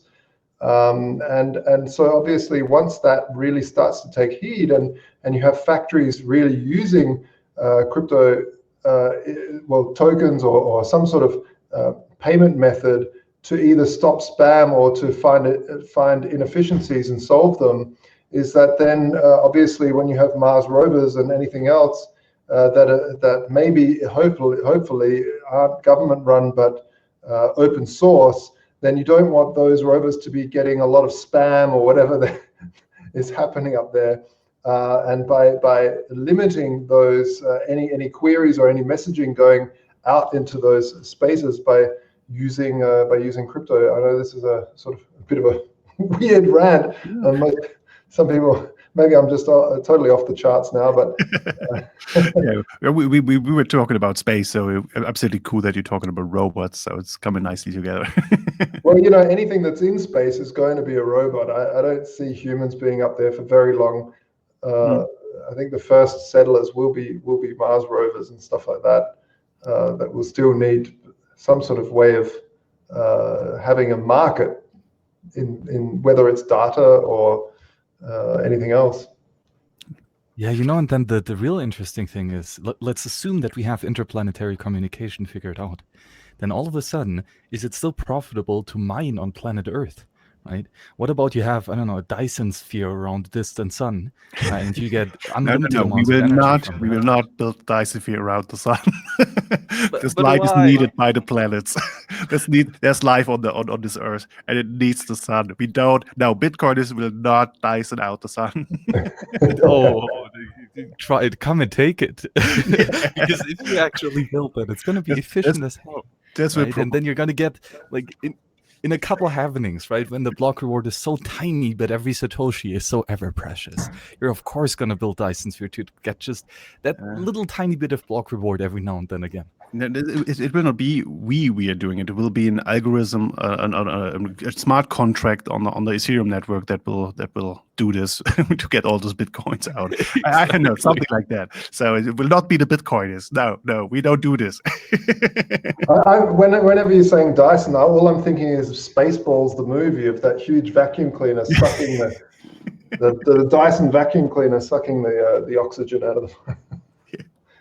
Okay, guys, it's a little bit time. I have to start preparing the wrap up. The wrap up is happening at 8. So the live stream for the wrap up is linked in the wiki. So anybody likes to join that, I try to kind of summarize most of the outcomes from the projects. So and to do this, I now have to a little bit like go through the chat rooms, see what was happening in detail, see who's like to report stuff. So it would be really awesome. Also, Rutzer, if you could put the link in the chat on the YouTube stream right here, so people listening to this don't have to go hunting. Link to the wiki, because then they might be able to see other great stuff that's happening. Sure. Well, give me a second. In the end, it's wiki.fulmo.org. It's not that complicated. There you go. So, but sure, we can. I can also post it on the chat there. Yeah, I will do after I leave here, so to prevent any kind of feedback stuff when I'm on the YouTube page. Okay, so see you around, guys, and have a good time here. Thanks very much for the live stream. Really, yesterday and today, it's really adding so much value. So thank you, Rutzer, for and Jeff from Fulmo to organizing this whole event constantly and staying on top of it. It's really adds so much value to the whole network. Yeah. It's our pleasure. Thank you. Bye-bye. See you around. Yeah. Keep it up, Rutzel. So, Max, one thing that I did have a talking point. What was that? I can't quite remember. Search engines. I finally got the shits.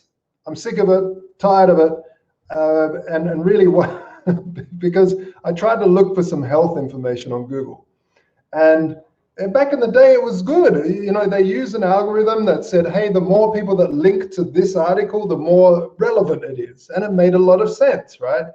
And you used to type in something like, hey, a natural cure for a cough, or I don't know, for an earache or whatever. You put something in and you would get someone that was interested in that posting something about it. Now I search natural cure for something on Google, and all I get is CDC and World Health Organization, just officialdom all the way, and no, like, nothing else is incredible. So I really just went, okay, Google has stolen my privacy. They've stolen now the actual reason I use it is because they originally had a much better search engine than everything else. But I really, it's over for me now, and I'm just wondering, Max, you are the master of privacy in my mind. What do you use? Yeah, that's a very good question. Like, Google got more and more shitty, not just because of all the privacy leaks. I was never really comfortable with with the search results itself. You know, I personally just use DuckDuckGo. Right. That's somewhat, I guess, the mainstream privacy solution. Honestly, I haven't really checked the search results against any other query, if it's good, if it's bad. But I guess it's good enough. I never really had any issues with it. Specifically, where I quite like it is with technical stuff. So like if you look for some Linux magic that you want to look up, it finds like Stack Exchange questions very, very well. And they are greatly indexed, and that has a lot of user-generated and reviewed content, which usually is pretty accurate. So this is what I use DuckDuckGo for most. And there I really didn't have much issues. Specifically for health concerns, I haven't really checked it. Yeah, I mean, you know, it was just sort of stood out to me because really the internet is such a vast amount of knowledge, and a lot of it is quackery in the health scene. Let's face it, a lot of it is just also nonsense. But I want to be looking through the nonsense, because not all nonsense is all nonsense, and not all officialdom is all nonsense either. There's gray, and that's the whole beauty of the internet, is to be able to do your own research, to find out sources. And also the beauty of the original and the brilliance of the original Google algo was, the more people that linked to something, the more juice it gave that, the more points it gave that particular article, because more people were linking to it. So it's obviously a better source of information. Sure, it's been gamed over time, that algorithm, people game it with SEO and stuff, but now it's really highlighted to me like how much they are just trying to feed you a narrative. And now that it comes to health, it's sort of, for me, the last straw. I just went, oh God, DuckDuckGo. And it's funny how hard it is for me, but I can only speak for myself, but I'm sure it's for a lot of people, is you're so used to that interface, those colors, even the way that the kerning is on the text, that when you have to jump to a new search result, to a new system, if it's not exactly the same, you kind of, it's sort of jarring, and you have to really get used to it. It's a weird thing. I don't know how to explain it properly, but this is the power of good web design, but also of becoming used to something over time. Yes, for sure, right? And it only starts with the search engines, but the Google rabbit hole is quite deep. I mean, if you look at how many Google applications you use every single day, it's quite jarring.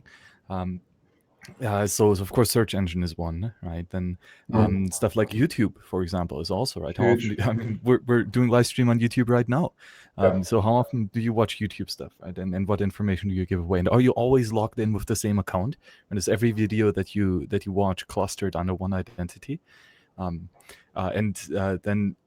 for me, so I'm pretty much de-Googleified now.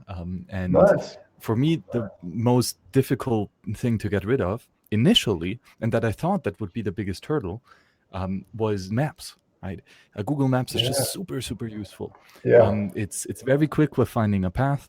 You always have up-to-date information on the traffic. up-to-date information on if the business that you want to go to is still opened, right? If it's busy right now at the restaurant, or if it's pretty much empty. Like great pictures for everything. So it's just phenomenal UX. It really is. Yeah. But it bothered me so much that Google knew exactly where the fuck I was at every point in time. I mean, it's ridiculous, right? And then, you know, if you use apps like Uber or Airbnb, like it all has the Google Maps integrated. So that bothered me very, very much. Then when I threw away my smartphone and the laptop only, I simply downloaded OpenStreetMaps data, which is a free and open source, community generated and reviewed map data set that has pretty much maps for everything. Like it's the entire globe is mapped out, not just for today's, but also for the historical things. Like if you want to see how the map was back in the 1700s, you have a map for that. If you want to see a map of the stars or a map of the moon, that also exists. Like the beauty that open source community can come up with, it's incredible. No, absolutely. And the thing I've got to add to that is it's only a matter of time until projects like that become more and more well-defined and a lot more data comes streaming, especially when cars start to become more autonomous. You need all these cameras around, so all that information is, if people can stream that into open source projects, all that info, including Street View, and you know, all this imagery can go somewhere. It doesn't need to go to large corporations to data mine, and it shouldn't, because you know, people talk about it, data being the new oil, but really I see data being the new CO2. It's really a pollution that shouldn't be just puffed out everywhere. We should really take care of where we expel this stuff. Yes, absolutely, for sure. Right, and this is one of the reasons that I gave my location data to a third-party service, and that's just not really a good idea. So first I started downloading the stuff to the laptop, but then I quickly realized that the biggest hurdle is that on the laptop itself, especially when it's not connected to the internet, I don't know where I am in relation to the map, right? And that is quite a big issue. So you first have to figure out by looking into your visual surroundings, where am I, right? And then you need to find that point on the map, and then you need to figure out where to get from point A to point B, right? So it's quite difficult.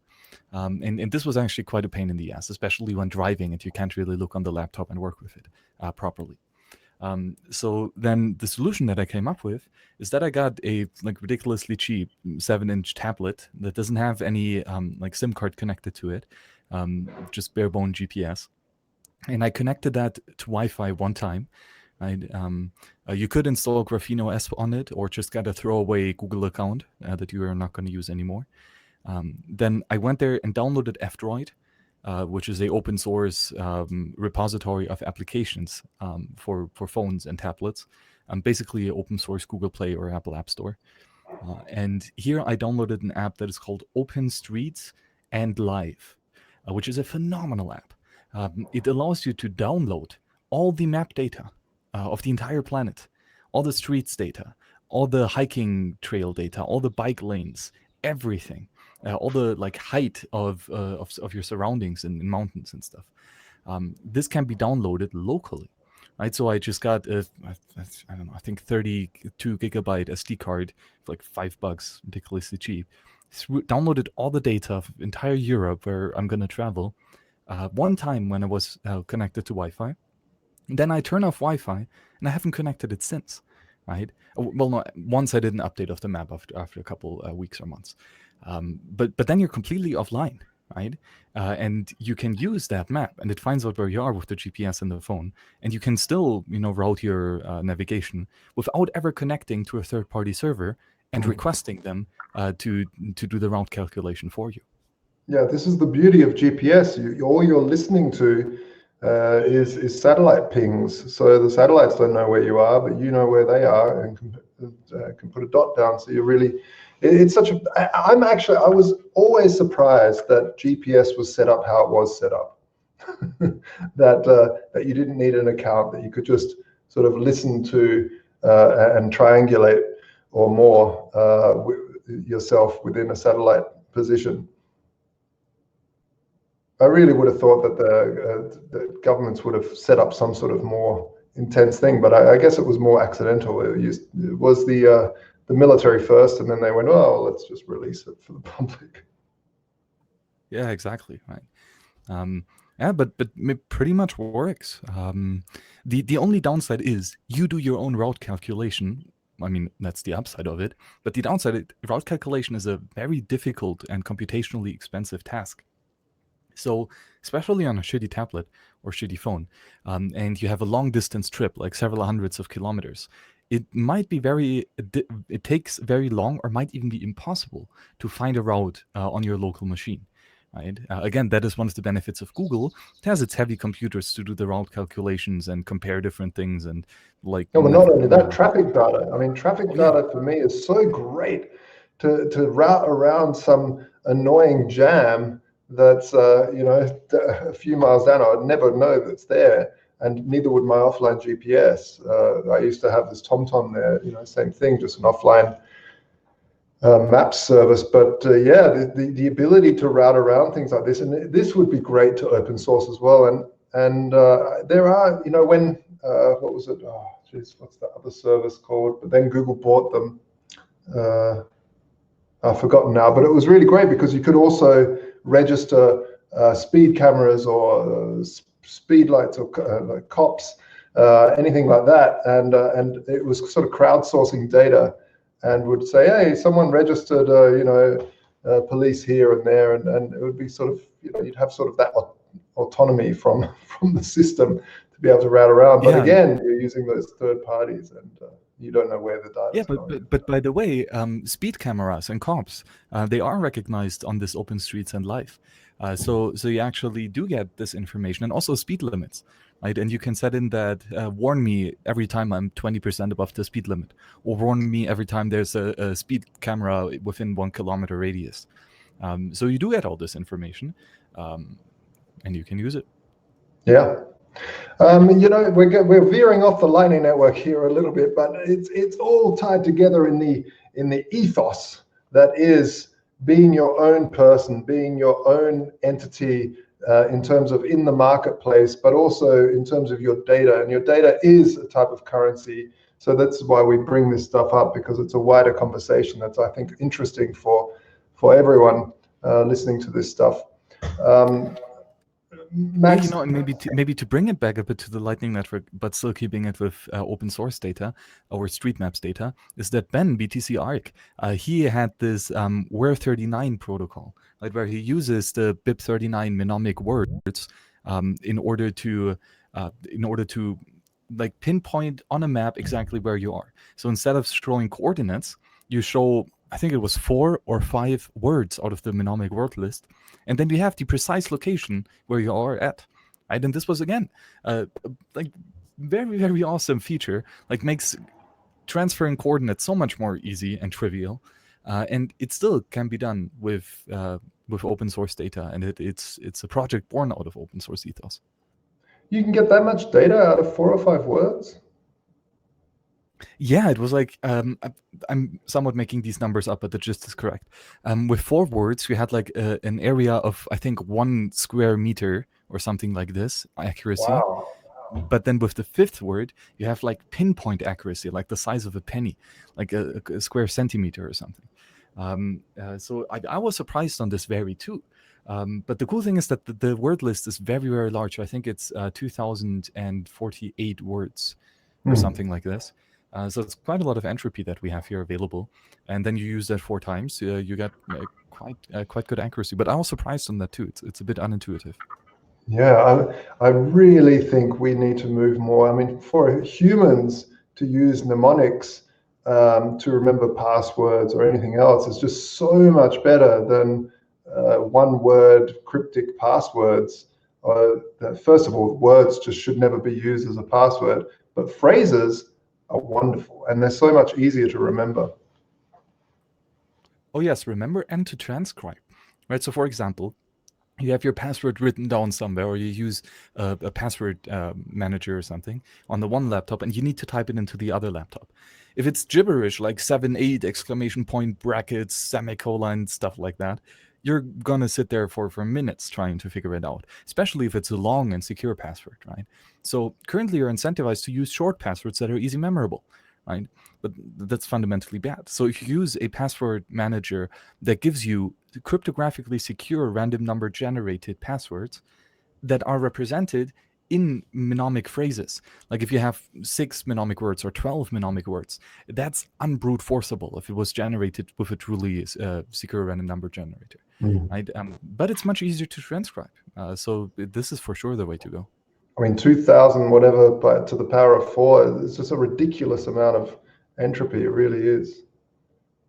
Yeah. So I don't know what else we can talk about here. I think we've sort of wrapped it up. I'm sorry, we're just, unless you've got something more to say, just checking through the chat here to see if there's anything else. Well, you know, Josh, I mean, one project that we did talk a bit about yesterday, but not really that much, is yours, Voltoro, right? So as I teased yesterday, you were one of the very first exchanges using the Lightning Network. So back in the early days, how did you do that? What was the goal?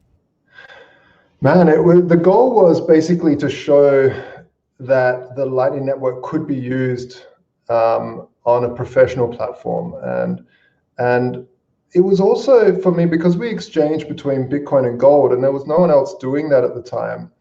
I wanted to find a way where we could not have people trusting our hot wallet, but could take an order out of the order book by just basically doing a Lightning payment. And so this was why Lightning was so interesting. So I got my brother, who is CTO, and he's an amazing technician and engineer, and said, we have to do this. We have to show that this is ready, sort of, and very reckless, of course, but it's kind of ready to do something. And so he sat down and we hacked our way through this. We used LND right in the beginning. I mean, this was really bare bones at the stage, and we got it working. And of course, the Bitcoin magazine, a bunch of press picked up on it because we were the first to do this. And it really took off. We were the largest node in the network for a while in terms of the capacity, and then we because the network was so young, we had to then shut it down and try to other stuff, and then we rebuilt Voltoro. But as an experiment, it really showed the beauty of exchanges using this stuff. Because if you're a market taker and you see an order in the order book, why should you have to trust our hot wallet? Why should you have to load Bitcoin onto our exchange, sitting in a hot wallet, and then take the order? Why not just say, put an order in and say, okay, I want, whenever my Bitcoin comes through, I want you to take at this price. So you just throw up a QR code, bloom, it took the order and bought physical gold right there. And that was, for me, such an aha moment when that first transaction came through. I really felt like it was worthwhile going through the big SegWit wars of 2016, 17, or whenever it was, and that we finally got what the network needed, and that's a proper scaling solution. So it's interesting. I mean, I'm not totally unsold on people trying other things. I like the fact that there's other people trying bigger blocks and all this stuff. This is the great part. But I really feel like the Lightning Network is the scaling solution. Second layer stuff. If you look at any protocol, it's all about second layers. And for us to be able to showcase that was a real highlight in one of the things that I've done in life to really show that can work. We did launch Voltoro 2.0, and on the roadmap is the Lightning Network again, of course, but we just have to build out a few other things first. But we'll be back with the Lightning Network again, and this time it's so much better. I mean, it's really easy to set up nowadays. Back then it was quite difficult, especially trying to rebalance and all these things that we were doing. But yeah, I feel that other exchanges need to do it now, need to implement it as soon as they've got some capacity, because once the halving does happen, and all it takes is another full bull run to start kicking off, and we will see full blocks again. We will see people pissed off because they can't get transactions out there. And we're ready now. The Lightning Network is ready to take on enterprise, and so enterprise should be implementing it, absolutely. Yeah, man, very, very much agree. Like, it's a great scaling solution. It really is. It's basically transaction batching done in a trustless way, so that you can route through all these different batch transactions of all the users. It's phenomenal. And I mean, it's still very early stage, and I mean, much more than it was 2 years ago. But still, the amount of progress that we've made is tremendous. But there's still so much more to build, right? We're just getting started, basically. So the potential is breathtaking. It really is, both for scalability and for privacy. Like, I would say, especially for privacy, we're pretty shitty right now. I mean, Lightning Network is very not private at all currently. It has a lot of potential, right? And if you look at it in the right eye, it can be very, very good. But right now, the way it's implemented, the way it's used, yeah, not really. Right, but again, we're getting started. It works. The proof of concept phase, I would say, is over.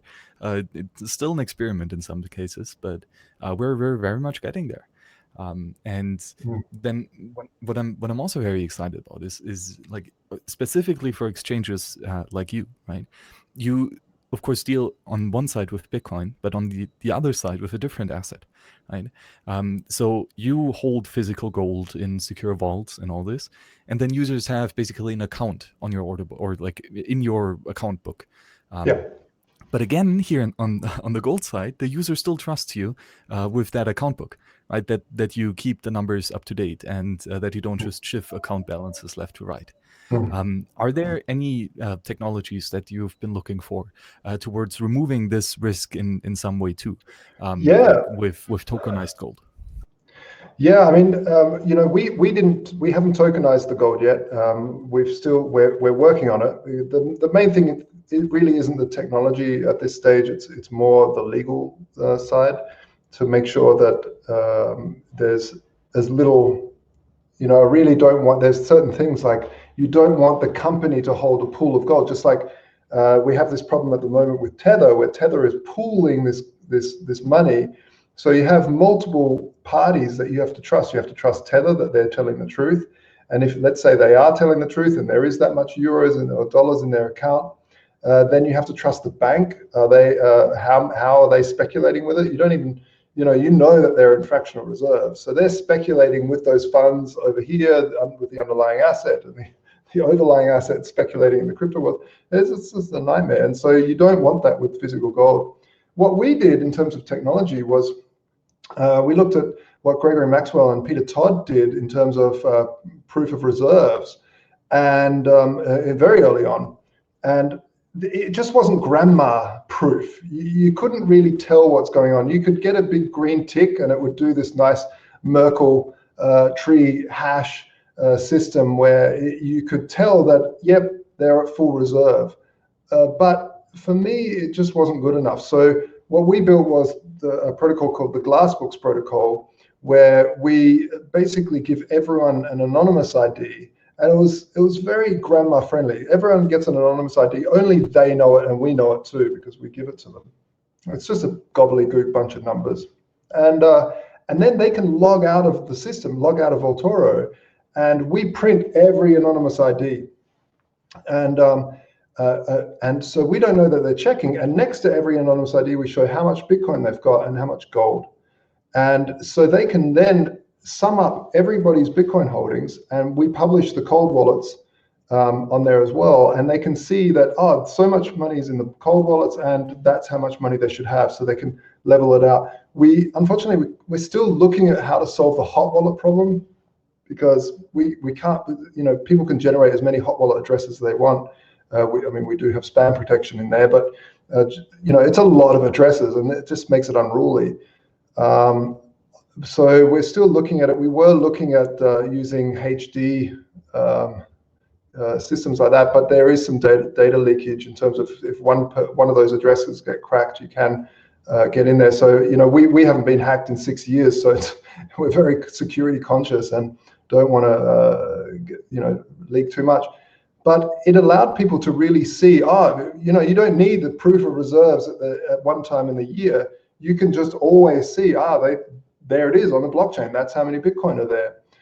On the gold side, what we did is we also published how much gold there is, and then we published an old school auditing certificate from BDOs, one of the largest auditors. And you do want big auditors, because in the future, more people will want to have exchanges with physical things, and physical things need audits. And humans are great at audits, actually. Audits have been the pinnacle of systems to de-trust, so there's less trust needed. And if you use a big auditing firm, they're not going to risk their reputation on one of their clients. So they will go in there, they'll count it. The other thing is insurance companies. So the insurance has to trust the auditor. So we show the insurance paperwork, the auditing certificates, and the vaulting certificates. And they show how much gold should be there. And you can sum up what everybody's gold is, but you don't know who everyone is because it's all anonymized. And this protocol was a very simple way of grandma just going, oh yeah, here's my anonymous ID, here's how much gold I should have, here's how much Bitcoin I should have, here's what everyone has. They check it against the cold wallet, check it against the certificates, and that's it. So it's a very basic system, but at the same time, it's very, very transparent, and there's no way we can fiddle with the numbers. As soon as we fiddle with the numbers, we don't know when people are checking. So they could be checking at any time. So if we change a number, it's game over. So someone will be shouting online. The next step is to allow an API to constantly check that as well. That's something we'll be working on to extend the Glassbooks protocol. Yeah, I really love the Glassbooks protocol, and this is always one of the websites that I reference to when I show the power of Bitcoin and how you can actually do these proof of reserves in a very user-friendly way, right, as you say. But recently I was trying to show a friend and went to the Voltoro website, and I couldn't find it in the new UI. Yeah, is it still there in the latest version?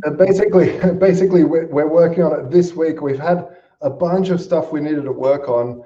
And it's coming very, very soon back. We just basically had to do other stuff to make sure the business is running, because the new it's not only a UI, it's a full new backend written from the ground up. So and we're getting DDoSed, and we had to fix that and just making sure everything's working fine. But that's definitely coming up. It's one of my top priorities. Yeah, very good, very good. Regarding the idea of tokenization, right? You brought up the issues when having Tether, and I love the approach that Bull Bitcoin did with Francis Pouliot, and he's using the Liquid network for this, but you could use any other protocol like RGB or whatever, where the company, in this case Bull Bitcoin, is issuing gift cards. And these gift cards are denominated in whatever it is, right? It might be, in this case, it's Canadian dollars. In your case, it might be gold, right? Yeah. So the gift card itself is not really, in a sense, backed by anything. Rather, it is debt against that company, like any other gift card is, right? If Amazon gives you a €50 gift card, this is debt against Amazon that you have. And with no majority, right? So you can at any time come and redeem this debt, this gift card, for a service to be provided. In the case of Amazon, that's just buying whatever. In the case of Bull Bitcoin, it is to buy specifically Bitcoin. And in your case, it would also be to buy specifically Bitcoin with the gold, right? So the trick here is that instead of having these gift cards denominated in US dollar or a Canadian dollar, as with Bull Bitcoin, it will be denominated in gold.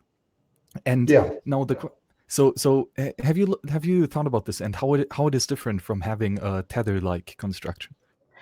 The tokenization of physical assets is a very, very tricky game. A lot of cowboys have just gone out there and gone, I'm just this ERC20 equals this gram of gold and everything equals one. But the problem is that there are what's called a demurrage. And this is just a fancy word for how much the cost of holding money. So when I say money, I'm talking about true money, which is gold or silver, and nowadays Bitcoin too. But in the old school world, that's nothing but fiat. You have gold, which is true money. Now gold, you have big metal doors, you have people with guns, you have insurance and auditing, and all these things cost money.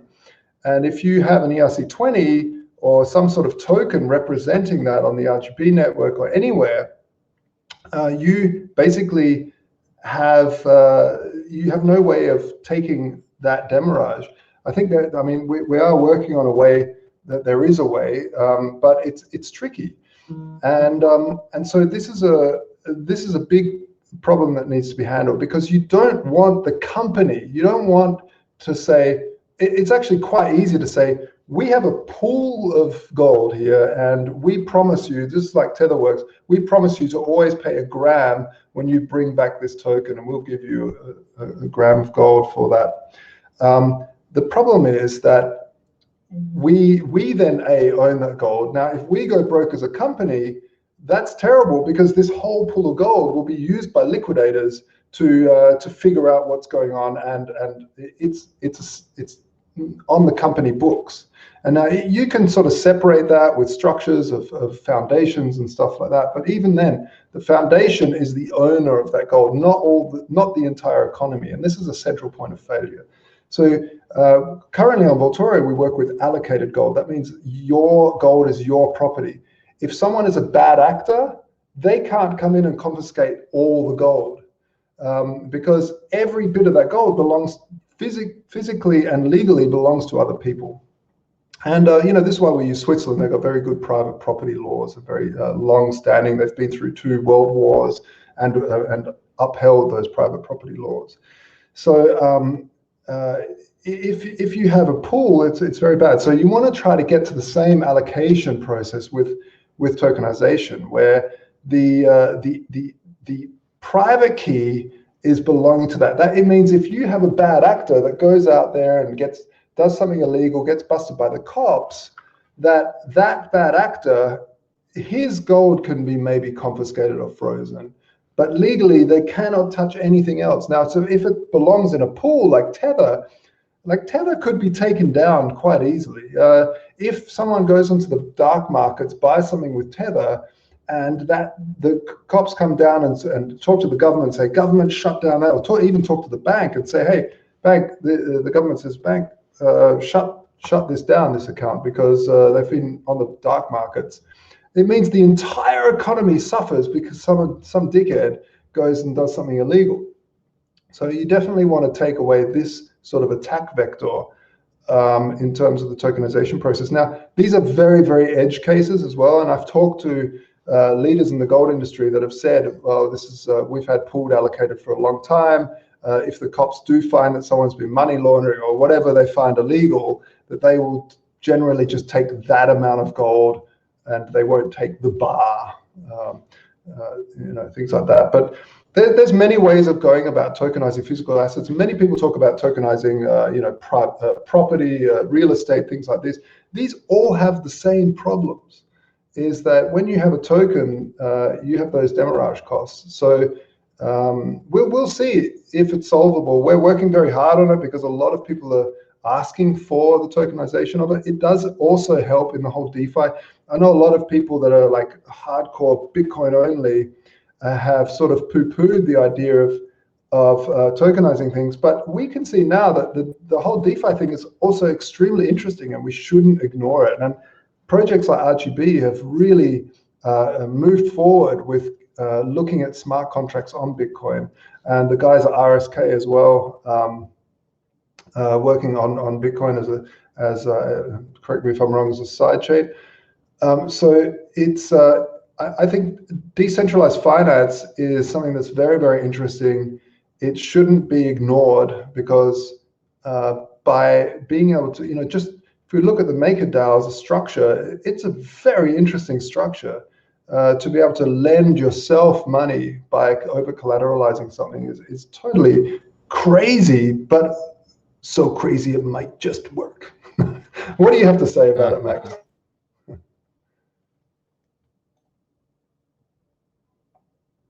So I went on a huge rant there, Max. What do you think about things like the decentralized finance? Yeah, I think specifically like for the tokenization of real assets, right? That's a real issue, and I'm not sure how it can be solved. Because as you said, right, as soon as you have actual physical stuff laying around, what happens if you lose the private key, right? You also lose the claim on that good. Not, of course, like in the Bitcoin bubble, yes, but what about in the outside ecosystem? If you talk to the right lawyers, can they still get you with like the soft code, with soft law? Can they still get you this real asset, the property back? Like these are all many different issues. Absolutely. But what I found so very brilliant about that bull Bitcoin model is that you don't really have a claim on that underlying asset. Rather, you have a claim for a service provided, right? And that's a big difference, mainly legally speaking, but I think also practically speaking. So specifically for bull Bitcoin, you have a debt against bull Bitcoin, and the settlement of this debt is done not in like a payment of some sort, but rather in the providing of a service. And here the service is to buy Bitcoin specifically, either with Canadian dollars or denominated in Canadian dollars or denominated in gold. And then it's a cash flow risk for that company, right? So if Voltoro starts giving out these gift cards to in the future buy Bitcoin denominated in gold, then this would mean that Voltoro needs to have, let's say there are, 10 ounces of gift cards, like 10 gold ounces in gift cards issued by Voltoro. Then the user can today instantly withdraw all of these 10 Bitcoins, these 10 ounces, and request the service of getting that in Bitcoin. So technically speaking, Voltoro should have a very high percentage of this in liquid cash reserves, right? Because if you don't, then you're going to be bankrupt because you don't have the short-term capital to pay that debt back that is being called upon. But it also might be that the users hold this gift card for years, right? And then, as you say, the demurrage comes back in, right? And what's even worse is that you don't even know how long the users are going to hold it, right? There's no legal maturity, no legal end date to this debt contract. It goes on for as long as the users are going to hold it. And even if the users lose their private keys, right, then here they would actually lose the claim on you to perform that that duty, right? So because it's not backed by anything, right? It's just debt. It's like not a representation of the property of the underlying gold. So if you lose the private key, you actually lose it. And there's, I would say, almost no, or I'm not an expert here, but I don't think that there's a legal way to claim that service if you lose the proof that you are owed this service. So I think it's a very, very interesting model because it stays true to the fact that you cannot really tokenize the underlying asset. Right? That just is very, very difficult to do trustless. But you can tokenize debt. And if that debt is paid in the or settled in the underlying asset, I think that's a very interesting approach to it. Yeah, no, you're right. And these are all the different methods that we're looking at. In fact, legally, it's a much easier way to go. This is the only way to go in Germany. In fact, if you want to tokenize things in Germany, the BaFin will only allow you to issue debt based on not debt, but it's an IOU. You say it's a voucher. It's a voucher. So this voucher is redeemable for X, and that's the only possible way. And this is kind of interesting because I found that actually it's a very, very interesting way of going about the tokenization. But at the same time, it's not the best way of for the user to have security that will be around by the time that they want to claim it. And this is the problem, and this is why I'm a big fan of true allocated gold. And this is the nut I'm trying to crack, because by us removing ourselves as a company, because I could leave as CEO, someone else could come along, whatever, and you'll want to try and get to the point where you're not trusting the company to be a good or bad actor. You're trusting the company to sell at that moment, sell you something that's in your name as your property, and that's it. Saying that, if it does have to be a voucher, then it has to be a voucher, because it's still very, very interesting to be able to have programmable gold. I think it's still very interesting. It's still very valid. And a lot of people fight against, is gold gone? We now have Bitcoin. We don't need it anymore. I think it's silly. We still have cinemas, yet we've got 4K televisions at home.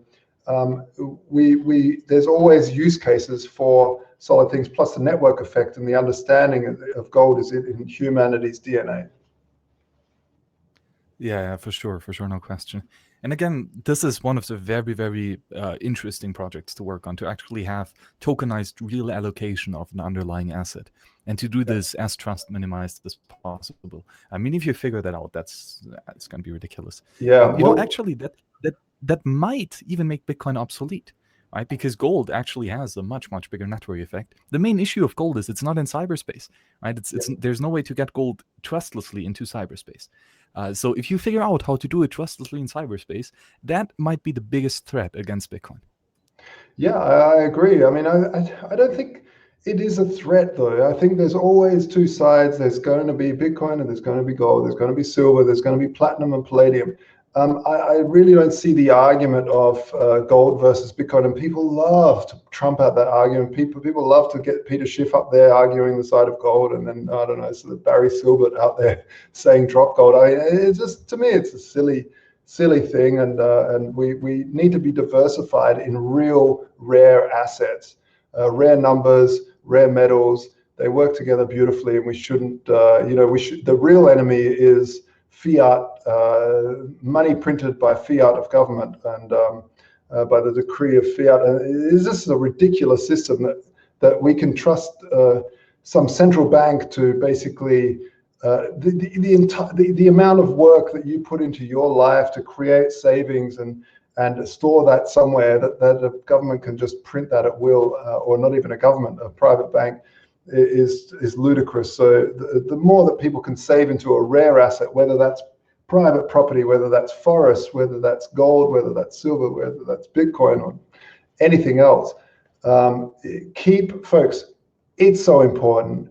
Look at rare assets that hold value over a longer period of times. Don't trust governments with their decree. Yes, very much agreed on all points. And again, we touched on this a bit yesterday, but Bitcoin is very volatile in its price. Of course, very, very stable in its supply, but very volatile in price. And this means that it might be good to hedge some of it, right? To diversify into other assets. I mean, you don't really diversify outside of money, and holding two monies is, like, praxeologically speaking, a bit contradictory, right? Because money is the most liquid good. But to hold different medium of exchange that you don't plan to consume, or that you don't plan to build something with, but rather you plan to trade for later. Right? Especially in such volatile times, it makes sense to reallocate some, and especially when we were back in some craziness like 2017, right at the end of it, where of course everyone gets a bit crazy at that time, but if you look at it quite rationally, if it goes up that much, it will probably come down. So if you would have bought gold at that time of end of 2017, early 2018. And then just held the gold, even for a couple months only. Yeah. And then, traded back that gold into Bitcoin when during late of 2018 or early 2019. That would have been a phenomenal trade. Many did. We saw, in fact, I think Voltoro users are really interesting to keep an eye on, because it's a pointer to saying, there's something going to happen. If you keep an eye on the volume of Voltoro, you can kind of tell what's going to happen, because so many people, clever people, bought gold at that high, and they're laughing all the way. And the interesting thing was that I got a bunch of emails actually from clients who said, the only reason I used you was because of gold, because if I was to have cashed out at that time with that much money, the bank would have just frozen my account, because they see it's from Bitcoin, they're coming from Bitcoin, and the only way they could really have that money in terms of a usable commodity, and so they didn't want to trust Tether. Was Tether even? Yeah, Tether was there, but they didn't. There was some other stable coin that they were saying. I can't remember what, but they're saying, because again, you have two counterparty problems. if that bank gets shut down, then all of Tether disappears. So they didn't want to trust banks because the banks would probably shut them down. So gold was a really good option for them. And yeah, so it's definitely, you know, I felt kind of vindicated because a lot of people that when we were talking to VCs are like, oh, why wouldn't you just use an ETF? And again, ETF's a terrible way of holding gold. An ETF is held, you know, the main ETF, the GLD, is held by HSBC, and it's just so badly, you know, HSBC has just shut down thousands of jobs in the US. They're mainly focused in Asia. They're totally intransparent. We don't know how in debt they are or where they sit in the whole global economy. Actually, you know, we can see some of their balances here and there, but you really don't know what's going on. So, and because this GLD, they're holding all this gold, that gold belongs to the bank. And if that bank goes bust, that bail-in is coming from that gold, guaranteed. So you just definitely don't want to be holding a rare asset. You know, not your, you know, you want to have allocated gold, and if you don't want to have allocated gold, you want it in your person somewhere. I mean, I wouldn't recommend in your person because a lot of people get robbed, and information always leaks. Like, this person's holding gold at home, and you just don't want that. So many, in fact, insurance companies can tell you because they price risk, and if you try to insure gold sitting at home, it's ridiculously expensive because they know the risk is ridiculously high for it being robbed. Whereas sitting in a professional vaulting facility in Switzerland, it's almost free to insure. It's so cheap because it's really safe. Yeah, right, and that is again the issue between you know, having holding your own keys and using a custodial service.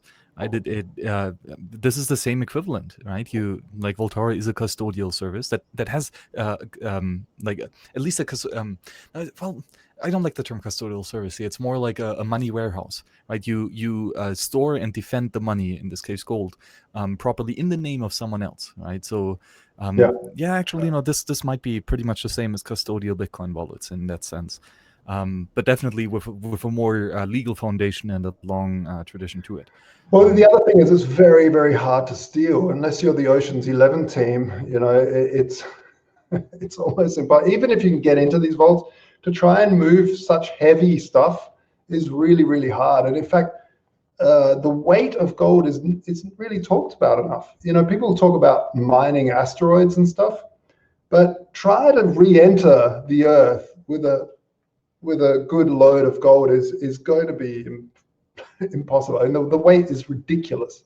In fact, if you get a good amount of gold, and silver is even worse, if you get a good amount of gold, you will burst the tires of the truck trying to drive it out. If you fill a truck up, you just can't. The tires will burst. So well, then just get a tank that will crack tires.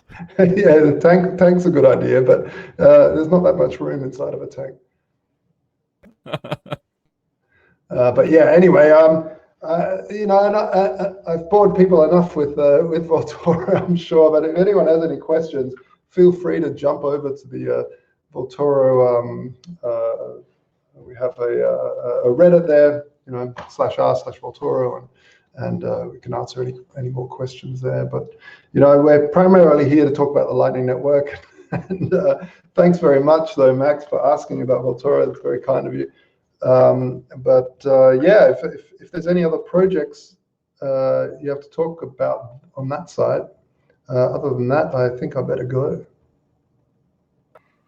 Yeah, I mean, Voltoro is definitely a Lightning Network enthusiast, and also a FOMO Hack Day early child. So from that sense, it still plays, right? Thank you very much, Max. Yeah, look, we're definitely heavy, very, very long on the Lightning Network, and fully invested to make it work. One of our investors is actually Fulgor as well, Ventures. They've really you know, entrusted in us that we continue to develop stuff on the Lightning Network, and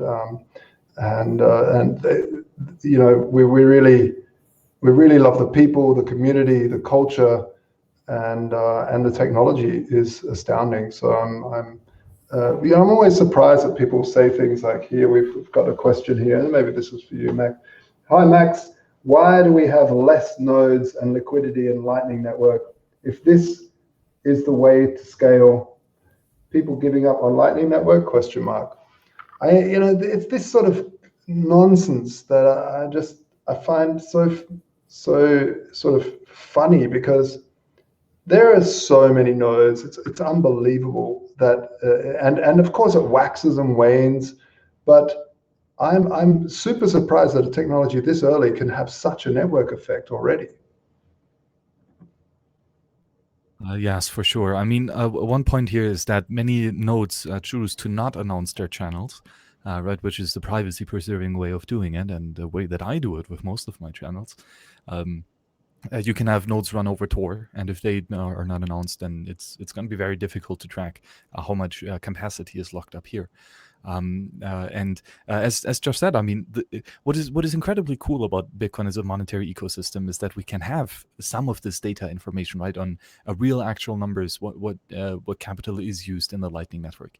But the true network effect is much more than just these numbers, right? Just look at how many projects are building awesome software, right? How many real events and workshops and meetups like this one is going on. Right? There are just many different ways that here there's enthusiasm about the Lightning Network, and again, we're still in the very early days.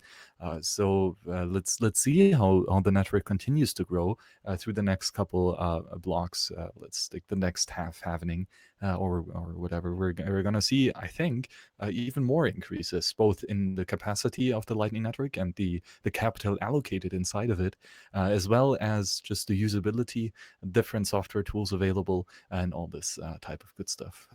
So yeah, most likely just some FUD. But I see we're also joined by Nadav in the chat. Hey there, how are you? Want to speak? Hey, I just figured if y'all wanted to fill some time, I'd be happy to chat about various things like DLCs or PTLCs or whatever else. Yeah, just yesterday there was a question coming up about the difference between HTLCs and PTLCs, and Oh, yeah? the blog post that you've written at Shortbits, and there was work that you've been done here, as well as your interview at the Chain Code Labs podcast, which was fantastic. It really helped me to hone down the explanation of it. So thank you, Fernanda, for providing that knowledge and teaching me and now all the others. Glad to help. Yeah, how's it going at Shortbits? I mean, you're one of the stellar companies in the space, doing a bunch of research and also implementation of the Lightning Network. What's the latest here? Thanks. Yeah, we're still working hard, really primarily on DLCs, especially kind of just on-chain DLCs, getting it as clean as we can, and then on paper working on various ways of doing these things on Lightning. But then these hack days have been a great opportunity to kind of hack away at the things that, are more theoretical in my day-to-day life. So last time I worked on getting like a proof of concepts PTLC working just on chain. And that worked out pretty well. And this time around, me and Antoine Richard, Riard, and some others were tinkering around with trying to get a DLC embedded on a Lightning channel, just like in the commitment transaction. And it looks like we're not quite gonna get there, but we have like all of the design stuff kind of figured out, which took longer than I think we expected. And now Antoine has been working a ton on a bunch of cleaning up and refactoring over at Rust Lightning. So this is very phenomenal to hear, and that is something that I mentioned yesterday. That although we could theoretically have PTLCs on Bitcoin today already, the issue is that it's with ECDSA, and so it's a bit more hacky. Can you speak a bit more on the difficulties that you have of using ECDSA for this current setup? Yeah, so for doing PTLCs with ECDSA, it requires that you use, or I'll zoom out a bit. So we used to think that in order to do PTLCs with ECDSA, you had to do something like 2P ECDSA, which is essentially very complex, quite hard to get right ECDSA multi-party computation that involves a bunch of zero-knowledge proofs and a bunch of other stuff, in which you can essentially get all the stuff that Schnorr gives you relatively easily in very complicated ways. But then Lloyd figured out how to do kind of a weaker version of adapter signatures using just a simple like proof of discrete log equality, also known as Poodle by those who are familiar with join market. And this is something that is, at least when compared to any other zKPI I've seen, extremely simple, non-interactive, quite easy to implement. I've done it myself, and it's been in production for a long time. So it seemed much more feasible. But as I mentioned, it is kind of a weaker version of adapter signatures. So the adapter signatures that we'll see in widespread use with Schnorr are going to be kind of multi-sig plus adapter sigs. So some people call it like 2P Schnorr. You have a single pub key with which you have a protocol behind it so that multiple people are signing and there's adapter stuff going on. So essentially an adapter signature is just an invalid signature that can be made valid by someone who knows a secret. And then if you find that valid signature and you know the adapter signature, the invalid one, you can kind of compute the secret from the difference of those two things. So it's kind of a way of doing like an atomic swap of a secret for a signature in this cool kind of like scriptless way. To outsiders, they don't know anything has happened. It just looks like some signature showed up on chain and it is indistinguishable from any other normal signature. But essentially, with this ECDSA method that we used last hackathon, what you do is it's just a single signer. So you still need two pub keys. You still use opcheck multisig with two pub keys. But then you can, a single signer can provide an invalid ECDSA signature, which is tweaked by a point.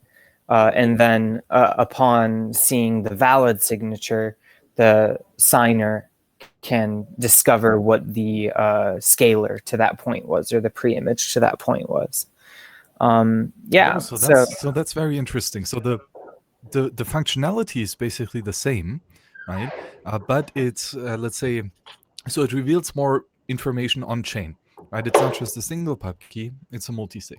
So for one, it's more expensive. And also it might reveal that this adapter signature scheme is going on. Yeah, though I will note it is indistinguishable from just a normal 2 of 2 multisig. And so you still have this big anonymity set of like all lightning channels right now, or 2 of 2 multisigs. It's probably not too fair an assumption, but you could, if you're trying to do some kind of analysis on chain, assume that most 2 of 2 multisig outputs are like lightning channels or something of this kind. When in reality, it could also, if you're using PTLCs of this kind, it kind of grows your set to include also people disputing channels and also all these other things. Whereas right now, it's very obvious if you're disputing a channel because the scripts are so specific. Yeah, exactly. That is the main advantage here, right? Because with incumbent HTLCs, in the uncooperative case, it's not just going to be a multisig, but a hash terminal contract, right? So you see the hash on the pre-image, and then you know pretty much for sure that this is a Lightning Network channel. But yeah, and I will note, though, I just realized, I think you still need to have the revocation stuff surrounding. So it'll be like an op-if, and then you can just spend it with the revocation key. Otherwise, it's like a lock-timed 2 of 2 multisig. So maybe it isn't too private, but it certainly is an improvement on kind of just having an HTLC on-chain. And also, you don't reveal like your hash or your point in this case, I think is the more important thing. Yes, exactly. And this is one of the things that is important for doing, for example, atomic swaps with scriptless funds. Because here the privacy break for doing this with HTLCs is that one transaction has the hash and the other transaction has the pre-image, right? And then you can link the two transactions and you know where the swap came and got from. And if I can gauge it correctly, this is no longer the case with these PTLCs. Yeah. So, you know, one of the annoying things about HTLCs is that they kind of correlate all of your payments. So when you have like a long payment route, every single node on that route is if they talk to anyone else, can discover that they are on the same payment route because you use the same hash on every single hop. So HTLC kind of require you, unless you want to use fancy ZKPs, to use the same hash on every hop, which is a big privacy leak, especially when things end up on chain, because then everyone can see at least some information about your payment. And this actually gets, in my opinion, a little worse when you introduce kind of these early implementations of AMPs or MPPs, I think is what we have out right now, which is where you split a single payment into a bunch of different smaller payments over various routes, which, you know, is obviously great. It's a great thing. It lets you kind of balance your channels better, and it lets you use more channels for routing and various other things. But another thing that it does is all of these different sub payments all use the same hash as well. And so it kind of spreads out your it increases the group of people who can try and collude with each other to do wormhole attacks and various other things. Yeah, I was about to ask, how does the wormhole attack work for multi-routes? So if Alice is on route number 1 and Bob is on route number 2 and Charlie is on route number 3, how can these 3 collude to make? Yeah. So anytime any one person on the network who's colluding with various others learns the hash preimage, they can just tell it directly to everyone else. And then everyone else can just immediately claim their payments. And then what happens is if you ever get into a situation where there's any part along a route where 2 people are colluding, then they can steal the fees of everyone in between. So I would say it works more or less the same way as it does in normal single path payments. But probably the thing that's worse about it is just it's easier to leak privacy if, you know, you're throwing the same hash across such a big kind of pool of nodes on the network, which you know could make it easier to kind of analyze the network and then find out where the best places are to hang out to do wormhole attacks. Yes, for sure. That's a good point. And now that you already have the implementation or a proof of concept implementation of the PTLCs on chain specifically, are there any use cases, so outside of the Lightning Network, where PTLCs on chain are useful that you can come up with? Yeah. So you can do a couple things with PTLCs and on-chain, that is. And one of them that's pretty simple is if you want to do a simple discrete log contract, say it's a binary outcome, you know, winner takes all kind of situation, or even maybe let's go even simpler. Let's say you want to do a payment contingent on some oracle saying something like you get some money if it rains in some place, something like that, or insurance against certain kinds of events, or, you know, these kinds of things. Then what you could do is you could essentially set up, much like you would, as I proposed that we could do on Lightning, if you just on chain, like do a PTLC where the points pre-image requires knowledge of the oracle signature in order to compute. So essentially a really nice property of Schnorr signatures for these kinds of things like oracle Schnorr signatures, where you have pre-committed R values, So essentially, the Oracle pre-commits to a nonce for this event. So if they've done this, then just from public information, so just from their public key nonce, their public key and their public nonce, you can compute a point whose scalar, whose pre-image, is the signature itself, just from public information, without knowing any information about the signature. And so what you could do is you could say, like, I don't know, you want to do some kind of simple derivative knockoff where if the price is over 10K at the end of next week, if the price of Bitcoin is over 10K at the end of next week, then you pay me like a Bitcoin or something like this. Then we could find an oracle that's publishing whether or not the price is going to be over or under 10K. And then just from their public keys, we could compute a point that you could use for PTLC, where either the oracle will publish the signature, that means I get to claim these funds, or the timeout will be reached, and then you get those funds back. Yeah, and I think you can kind of do various other analogous things to stuff that can be done off-chain. So you could do kind of these payments contingent on, say, some various... So I talk about in some of my blog posts these things called monotonic access structures, which are essentially just a bunch of ands and ors of, say, entities or people or oracles or other things like that. And so essentially, you could create a payment that goes through if this oracle says this and this oracle says this, or you're cool with it and this escrow says this, or like these kinds of just general and or contracts, but where all of this logic kind of happens off-chain. And the only thing that happens on-chain is just a simple kind of PTLC 2 of 2 multisig. And nobody knows better. This is quite interesting, right? Because it somewhat takes some of the functionality that Taproot provides us, right? With having a Merkleized abstract syntax tree, where we have these different conditions, but it hides it not just it doesn't just hide the commitment to this in the Taproot key, but it hides the execution of the script also. So even if this gets executed, there's still no footprint. That's brilliant.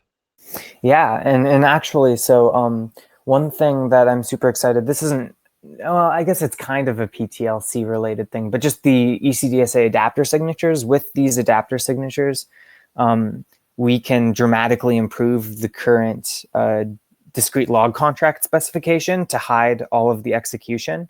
So essentially, if we can use these adapters, then rather than having, we have right now what I would argue is kind of an overly complicated scheme, at least compared to what we'll have in the future with adapter signatures, where so you have like a funding output and then a bunch of transactions that spend it, one for each possible outcome that the oracle could publish, say, and or ranges or something like this. But then actually each of these outcomes, both parties have their own version of it, because anyone can just publish some arbitrary outcome. And if they don't have the oracle signature, then they won't actually be able to spend this money, but they could lock it up. And so we add a timeout and a penalty and all these other things. But all of this kind of gets fixed. If we have adapter signatures, we can literally, rather than giving your counterparty valid signatures and then penalizing them if they publish something that wasn't true, we can give them invalid signatures tweaked by oracle signatures, so that only if they learn a specific oracle signature are they able to compute a valid Bitcoin signature. And so they can't even publish anything to the blockchain without it being fully valid. And so what this does is it makes it so that the kind of workflow or on-chain result of a discrete log contract, even in the non-cooperative case, is you have a 2 of 2 on-chain with kind of all the funding, both parties' collateral. And then even if people don't agree, all you see happen is that gets moved to a different 2 of 2. But what was actually happening there is, not a different 2 of 2. You see it get spent directly as just an output to one party and an output to another party. And how this actually was a discrete log contract, despite it being so simple, it looks the same as if it was closed mutually. If it's closed, it looks like a mutual close, where both parties just got together and were like, okay, you deserve this much, I deserve this much, let's sign it off. But actually what happened is, before the funding output even made it on chain, each party provided the other an invalid signature that only if this particular outcome happened would this signature become valid, or could you tweak it to create a valid signature? And then you just have these simple transactions that output the amounts that each party deserves. And so essentially with these adapter signatures, even the ECDSA version, you can create discrete log contracts on chain that look whose non-cooperative closures, so like they're kind of just non-cooperative unilateral execution, looks the same as their cooperative execution does today. Wow, this really is fantastic. It's not just a privacy improvement, and it's also scalability and improvement in the sense that we use less block space in the uncooperative case. This is just all out awesome. I didn't even think of that, but it seems right. And it's awesome. And the more I learn about Taproot, the more I'm convinced that we need this technology well reviewed and implemented as soon as fucking possible. It's just so huge on so many levels. Man. Totally, yeah. No, I'm super psyched for everything we're gonna get, and this is kind of like ECDSA adapter signatures are like Taproot light. Like you get the weak version of adapter signatures. You still don't have any key aggregation anywhere, it's kind of, even just with like single signer adapter sigs, we can already do all of these crazy things that at least I, until recently, didn't think we could do without Schnorr. Yeah, really, man. It's crazy. If I remember correctly, you said in the Chain Code Labs podcast that currently there is not really a good implementation of ECDSA adapter signature magic. But now you say that you already have some somewhat working code. So what's going on there? What implementation are you using?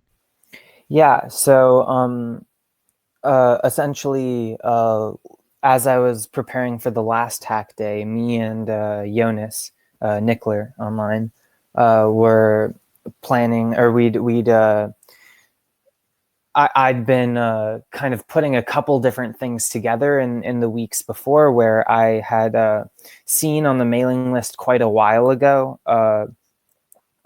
anonymously posted, I think it was at the time, kind of someone mentioning that maybe we could do this trick and kind of do single signer ECDSA adapter sigs, but I didn't look into it too much after that, because they said that they were going to be doing more research. And then Lloyd published this research that he'd done, and I kind of pulled Waxwing and some others to look at it, and we all kind of were quite convinced and thought that it would be a good hack day project. And then I also put together like the one complicated step in there is the proof of discrete log equality, also known as Poodle by some and DLEC by others. And I like realized the week before the hack day that like Waxwing had an implementation of Poodle in Join Market for like 5 years and counting or something like this. And so we kind of pulled together our resources, and Jonas or Nickler implemented this in libsecp, all of the ECDSA adapter sig stuff, and then I worked on it with a couple other people at Shared Bits, kind of building some stuff on top of it. We even had like a little GUI working, and we put out a demo a couple days after the hack day. But since then, I dug a little more into the actual cryptography of it, and actually I've implemented a much less efficient version of Nickler's code in Scala, just so that I could make sure that I understood it, and also because I think it's easier to document and kind of understand code that's written in a higher level language without having to parse all the C and fancy libsecp stuff that goes on.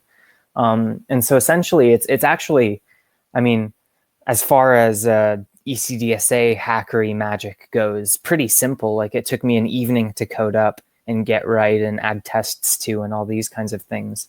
Now, you know, I won't claim that it's ready for production, right? But it seems to work in non-edge cases at the very least. But yeah, essentially, it's like a simple, without getting into too many details, a simple kind of multiplicative trick inside of ECDSA that's kind of analogous to the like adding thing you would do in Schnorr. And then because of that difference, you actually require a simple ZKP to prove that you followed the rules. But it happens to be quite a simple one. And it's non-interactive. And so you end up essentially like at a high level, if I don't want to know anything that's happening underneath, like what's my interface, what's my API, the API on this branch of libsecp you have adapter sign, which spits out a 162 byte signature. So it is much bigger than its Schnorr counterpart. So it does have a little bit of a downside there. But keep in mind, this is just the off-chain part. You're not going to see these 162 bytes on-chain. 97 of those bytes are the zero-knowledge proof, and then 65 of those bytes are the actual adapter signature, so to speak. And then you verify those 162 bytes, meaning you verify both the signature and the zero-knowledge proof. And then once you've done that, if you know what the adapter or what the preimage to the point is, then you can do, I think it's called adapt is the name of the function, which takes these 65 bytes in and spits out a normal, 71, 72 byte ECDSA digital signature. That's just a valid digital signature, indistinguishable from anything else you would be generating using libsecp. And then this is the thing you actually use on chain. And then lastly, there's a function that takes in an adapter signature, those 65 bytes, and a valid signature and computes what the secret is that was used to tweak them. And this is what we implemented last month at the hack day. And it worked pretty well. We have a little GUI where you kind of go through this process of like click sign, it spits out a signature at you, the other person verifies it, tweaks it, publishes the thing to the actual blockchain. From that, the other party reads it and computes what the secret was, and you can see kind of that whole process go through. But then externally, it just looks like a simple 2 of 2 multi-sig was put on the blockchain and spent. Yeah. That's brilliant, man. It really is. Congrats on building that, and to everyone involved. It really is a major success. Yeah, no, it was a really fun project, and I'm hoping to build on it in the future. I think the original plan was to get something like a simple PTLC, maybe just single hop in a lightning channel kind of thing. But then we figured that, with the current state of things, that might be a little bit too ambitious. And so we took it a step down, just like put something unusual on a commitment transaction is kind of what we ended up with. So we were trying to put just like a DLC output on a commitment transaction is what we worked on this time around. And who knows, maybe next time around we'll be ready, or maybe the time after that, for trying to at least have a little sandbox for, testnet PTLCs going on the Lightning Network. Yeah, that really is fantastic. And I'm also curious, you've, as far as I know, you've been contributing a bit to Rust Lightning and using that too. And I think it's one of the most interesting and amazing projects on the node implementation or the library side. So what's going on there? How do you like the project? Yeah, so I learned some Rust in preparation for this hack day. I had never used it before, to be honest. But I really personally enjoy Rust, especially when compared to C. I personally am not a huge C fan, but Yeah, the library itself seems quite sleek. I mean, compared to the other code bases I've been working with for Lightning node implementations, which for me is primarily Eclair because it's written in Scala, and that's what we use at SharedBits. But it's just tiny. Like it's a pretty small directory with relatively parsable files, and everything seems well kind of specced out. And I'm sure that part of that is just when you come in to the game with more hindsight, you can jump over the pitfalls made by those before you. But also just I think most of the Rust Lightning developers really have in mind kind of they want like as clean of a design that's like as close to just like a pure implementation of the spec where everything is also like kind of modular and you can swap out. So they want it to be, at least in theory and in the future, like as easy as possible to do the kind of thing that we were trying to do on this hack day, like swap out what's in a commitment transaction and what commitment updates are, or change something in the state machine, or swap out in the future like your HTLC channels for PTLC channels and all these kinds of things. So just kind of like abstracting these traits and all of these different layers, and then just having like an implementation of each of these things that's the current version of Lightning.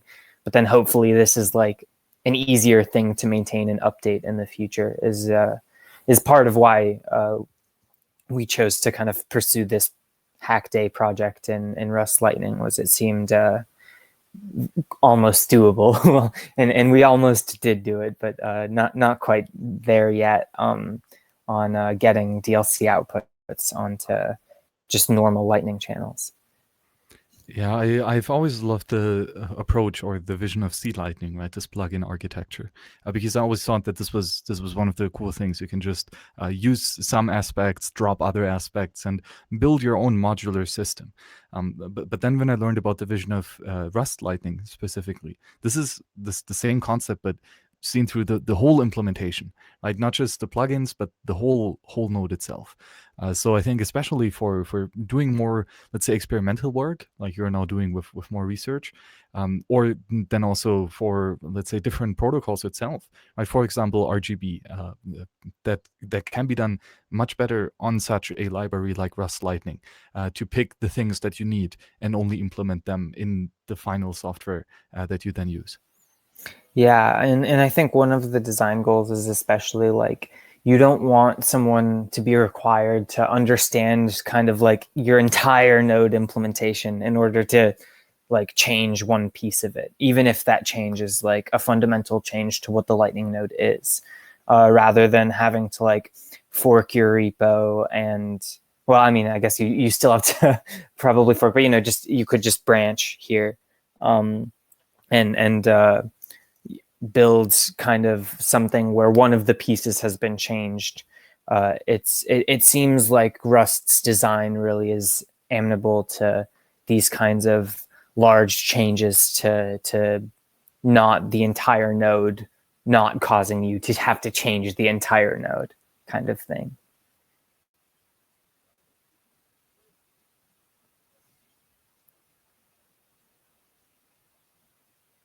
Oh, am I having internet issues? No, sorry. Oh, So okay, sorry, no worries. So I agree with that, and I think another approach that you also mentioned, right, the specific or the very clean specification of Rust Lightning. What are your thoughts on the LNBP protocol standard that kind of try to re-envision the way we standardize the Lightning network? Because one part of the LNBP standards are commitment schemes, right, and so DLCs, of course, work into this quite nicely. Yeah, I mean, I've glanced at it there and again. I sadly haven't had too much an opportunity to dive too deep into it because I've been working so much on just like trying to get the DLC stuff spec'd out, along with some others at SharedBits and some over at Crypto Garage. But yeah, I mean, the idea really excites me. I certainly, as a frequent Bolt Googler who constantly has to reread the bolts and think about these kinds of things. I am occasionally frustrated by one or two aspects. I mean, the one thing the bolts are really good at is like everything is there. If you read all of the bolts, most all of the Lightning Network, and there's not any ambiguity and that kind of stuff. But one way in which the bolts can be a little frustrating is that they don't really have these separation of concerns. Every bolt kind of relies on all of the other bolts, or at least some of the other bolts, in order to be understood. And if I understand the LNPBP project correctly, it sounds like they're trying to kind of get a more layered vision on the spec itself to kind of make it easier to do something like a change to PTLCs or a change to L2 or any of these kinds of things, or I guess a change to RGB in their case. Yes, I think that is part of the vision, and I'm just getting more and more a fan of these modularized architectures, both in software like Rust Lightning or the Rust Lightning node, but then also here in the specification, where I think LNPBP is just more modular and nuanced in its design or architecture compared to the bolts. I like that aspect of it. And Maxim Orlovsky has been doing quite a lot of work, and he's also familiar with what you guys are doing at ShortBits, and eager to see the development that you have here on DLCs. So that definitely is might be some good collaboration. Yeah, no, looking forward to it, and I'm hoping to learn my Rust a bit better before next time. My Rust is quite rusty, one might say. But yeah, but I mean, as the language also seems quite amenable to what we're trying to do. It has all the nice traits and generics and everything that we need for these nice sweeping abstractions. Yeah, I hear. Like the people that speak Rust or write it, code it, are very big fans of it. So I know many Rust maximalists who are quite toxic against all other programming languages. That it's funny because I guess at this point I have something of a functional or programming background, and I work in Scala primarily over at ShortBits. And it's funny how you'd think like Scala is like so many layers above like the machine. You've got like Scala's up on top. You've got Java underneath that. You've got the JVM underneath that, and Scala is like this purely, or not purely, but you can write pretty purely functional code and stuff like that in there with this big type system. But it felt like moving from something like Scala to something like Rust was easier than even like when I try and like pick up Java again after working in Scala, even though you can literally like call Scala code from Java. Rust just seems closer in how all of the typing works, and all the other kind of the fancy stuff is quite similar, I guess I'd say, and all the kind of protections you have against yourself. Yes, for sure. And Nadav, is there anything else that you would like to bring up now? Nothing in particular. I think I'm supposed to probably hop over to the wrap up and give them a chat about DLCs as well. But oh yes, that is going on already. You're absolutely right. Yes. Okay. Yeah, but happy to have been here and fun chatting with you. Well, yes, for sure. Thank you very much for coming on, Nadav. That was very insightful. I for sure learned several new aspects that I didn't know before. And well, in part, I'm glad now that I don't have to be that eager for Taproot, because it seems that some of the cool functionality we can get with ECDSA. But still, I'm as excited for Taproot as ever. So likewise. Why not both? Yep. Cool. Well, see you around. Yes, thank you very much, Nadav, and enjoy the wrap-up. Bye-bye. So that was Nadav from ShortBits, working on some amazing magic here on the cryptography and Lightning side. And ShortBits, similar to Voltoro, one of the early pioneers of the Lightning Network. Not just talking about it and educating, but... Live streaming is on. And we are back here to wrap up. The lightning hack day after a quick technical break again as yesterday. Seems there is some Jitsi time limit here, and we just talked too much Bitcoin for too long. What do you say, Josh?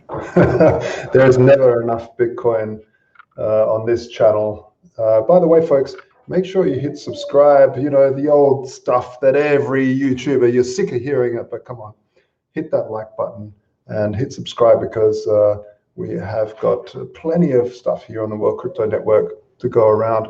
Also, by the way, I'll be on the halving party brought to you by over there at Tonebase's channel. Whenever I think, how many blocks is there left? Is anyone counting? Sure they are. I'll be over there, popping in there. Max, what are you doing for the halving? Yeah, that is a very good question, right? The halving, of course, the primetime event. By the way, it is precisely 178 blocks till the halving. So this is pretty close coming up here. Yeah. I will probably also be on the WCN to jump in for the halving show, as well as the Value of Bitcoin conference, which is right around that time. I will be on several panels and giving some presentations and Socratic seminars there too. And then just let's see, I don't really have that much planned, but it's going to be a crazy event for sure. The second halving of mine, and the first one was still such a young, didn't have experience in that many blocks back in the days. But now this is just the gravitas of this important event is hitting me really hard right now. Yeah. Oh, we just got a super chat from Martin. Thank you very much. It's wonderful to see, and you gave us a tip of $5 yesterday too. So thanks a lot for that. It always helps. And yeah, he says, right on, fellas. Looking forward to the halving. Oh man, it's an amazing time where we have governments. Pretty much every government around the world is just having amazing amount of money printing, like numbers that the normal mere mortal can't really get their heads around. Like a trillion, the number $1 trillion doesn't really mean much. People just know it's a big number, but they don't really understand how big that number is. And I think one way of saying is that if you have if you have 1 million seconds, 11 days. 1 billion seconds is 32 years, right? And 1 trillion seconds is 32,000 years. So it's from 11 days to 32,000 years, from 1 million to 1 trillion. So it's a big number. And while they're printing all of this money, you have what they call quantitative easing. Of course, Bitcoin has quantitative hardening, and it's happening in exactly 100 and whatever you said blocks, 72 blocks. So it's a very exciting time. Yeah, I wish I had $1 trillion because I could buy so many Bitcoins with that. You could buy all of them. Well, could you though? That's the interesting question here.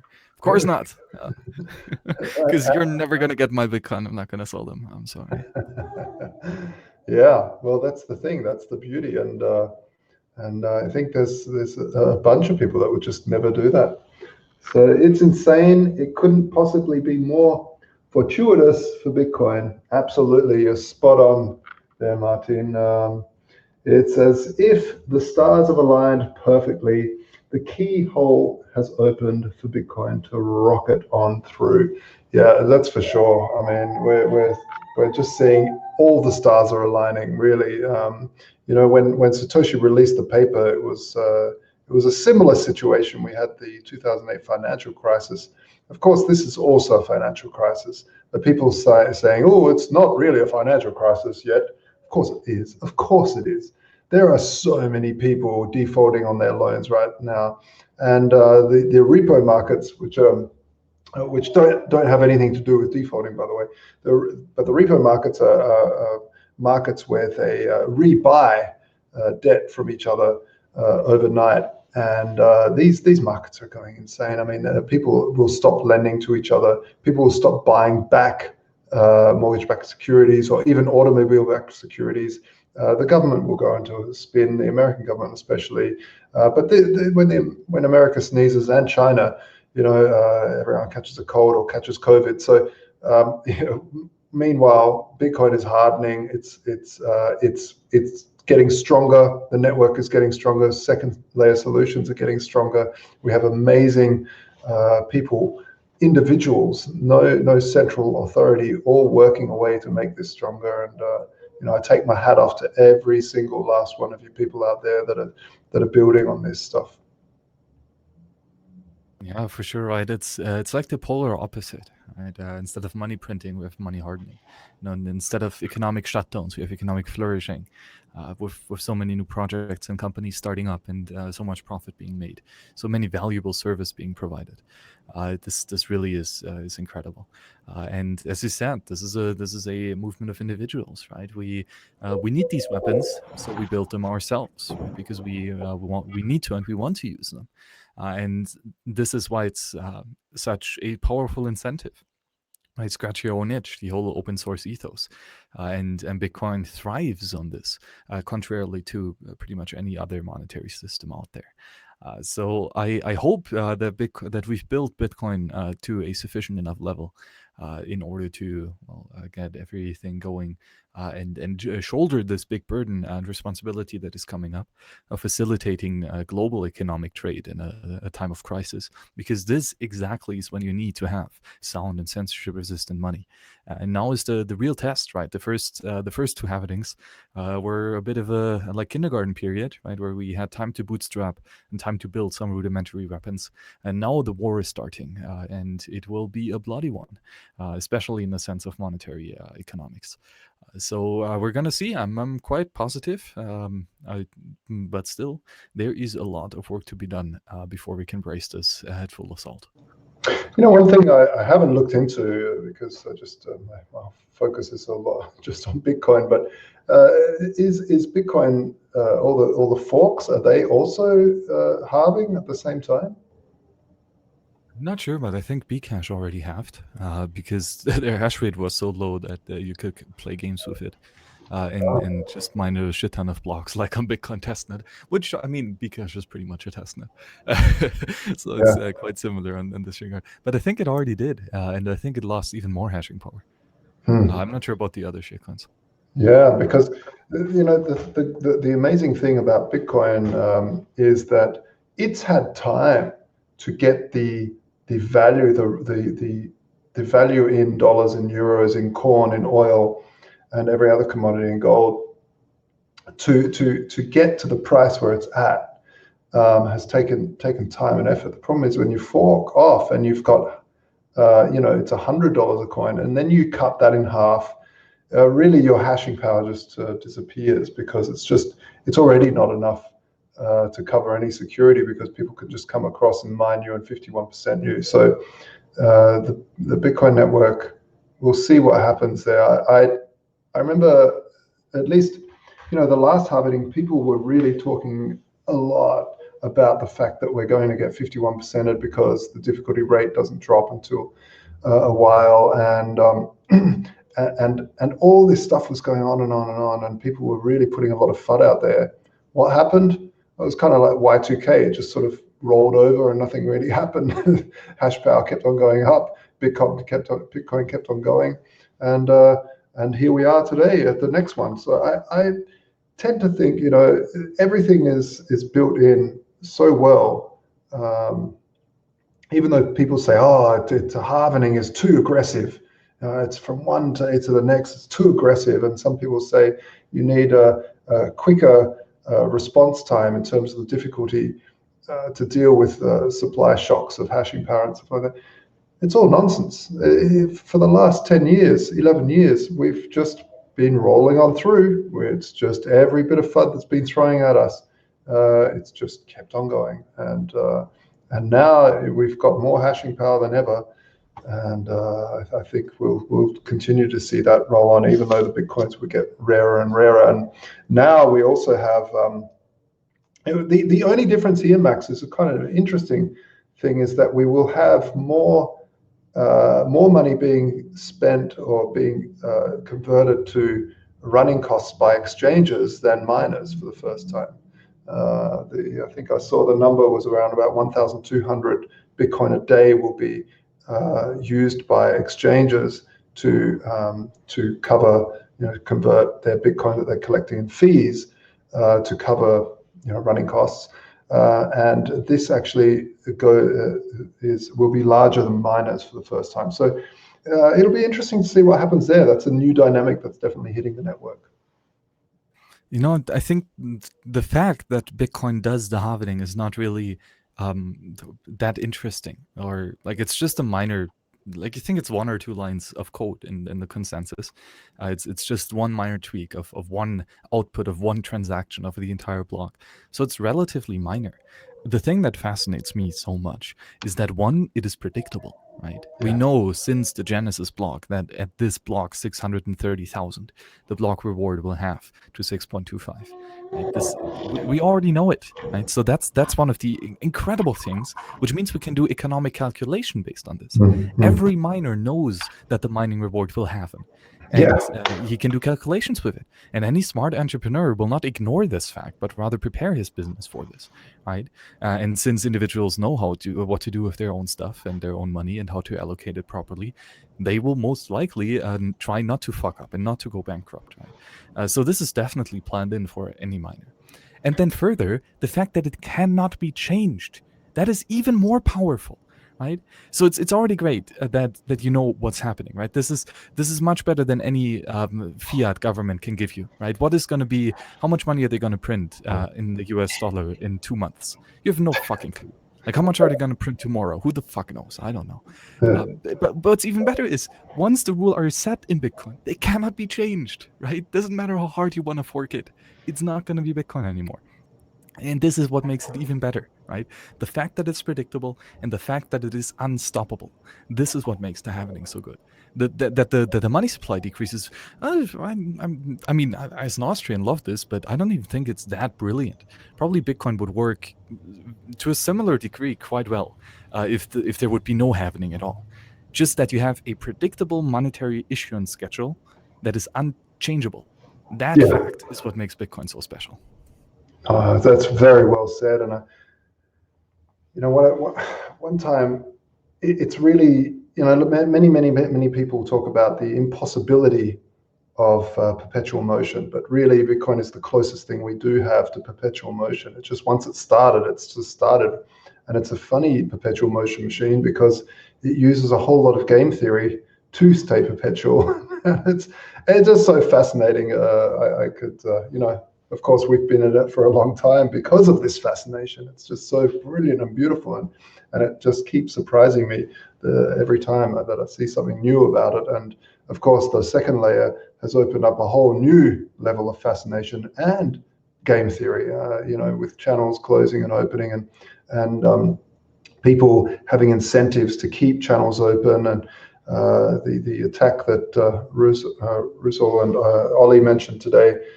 All these things are playing towards this perpetual motion machine called Bitcoin and allowing it to work. And it's just such a phenomenal device and network. Yes, I very much agree. So we have quite some fun coming up in the next couple blocks. So everyone stay tuned. And of course, verify on your own nodes that this is actually going on, right? Don't trust us that we claim here that block 630 Coinbase reward will be 6.25. Verify it for yourself, right? Now, if you have a powerful computer, you might still be able to do initial block download before the halving, but you should get going very quickly with that if you don't already have a node. Yeah, absolutely. Well, I've got a fair farewell. I've got a fair goodbye, and I love all you guys out there. Thank you very much for supporting the network. Thank you very much for supporting the World Crypto Network, and thank you also very much for being part of this amazing journey that we're all on. Max, it's just an honor to be a co-host with you. You're a wealth of knowledge and a wonderful guy to boot. So thank you very much. No, thank you for that compliment, Josh. I really do appreciate it. And of course, thank you for all the work that you've now continuously done in general for the WCN, of course, but specifically for the FOMO events, doing a bunch of live stream of all the hackathons and the hack sprints. In the Lightning Conference. So very valuable, and thank you for sharing all this knowledge and for curating it. Very powerful, and hopefully you and I have educated some peers to be hodling just that tiny bit amount more of sats just before the halving hits. Wonderful. All right, everybody. Wishing you farewell. Bye-bye.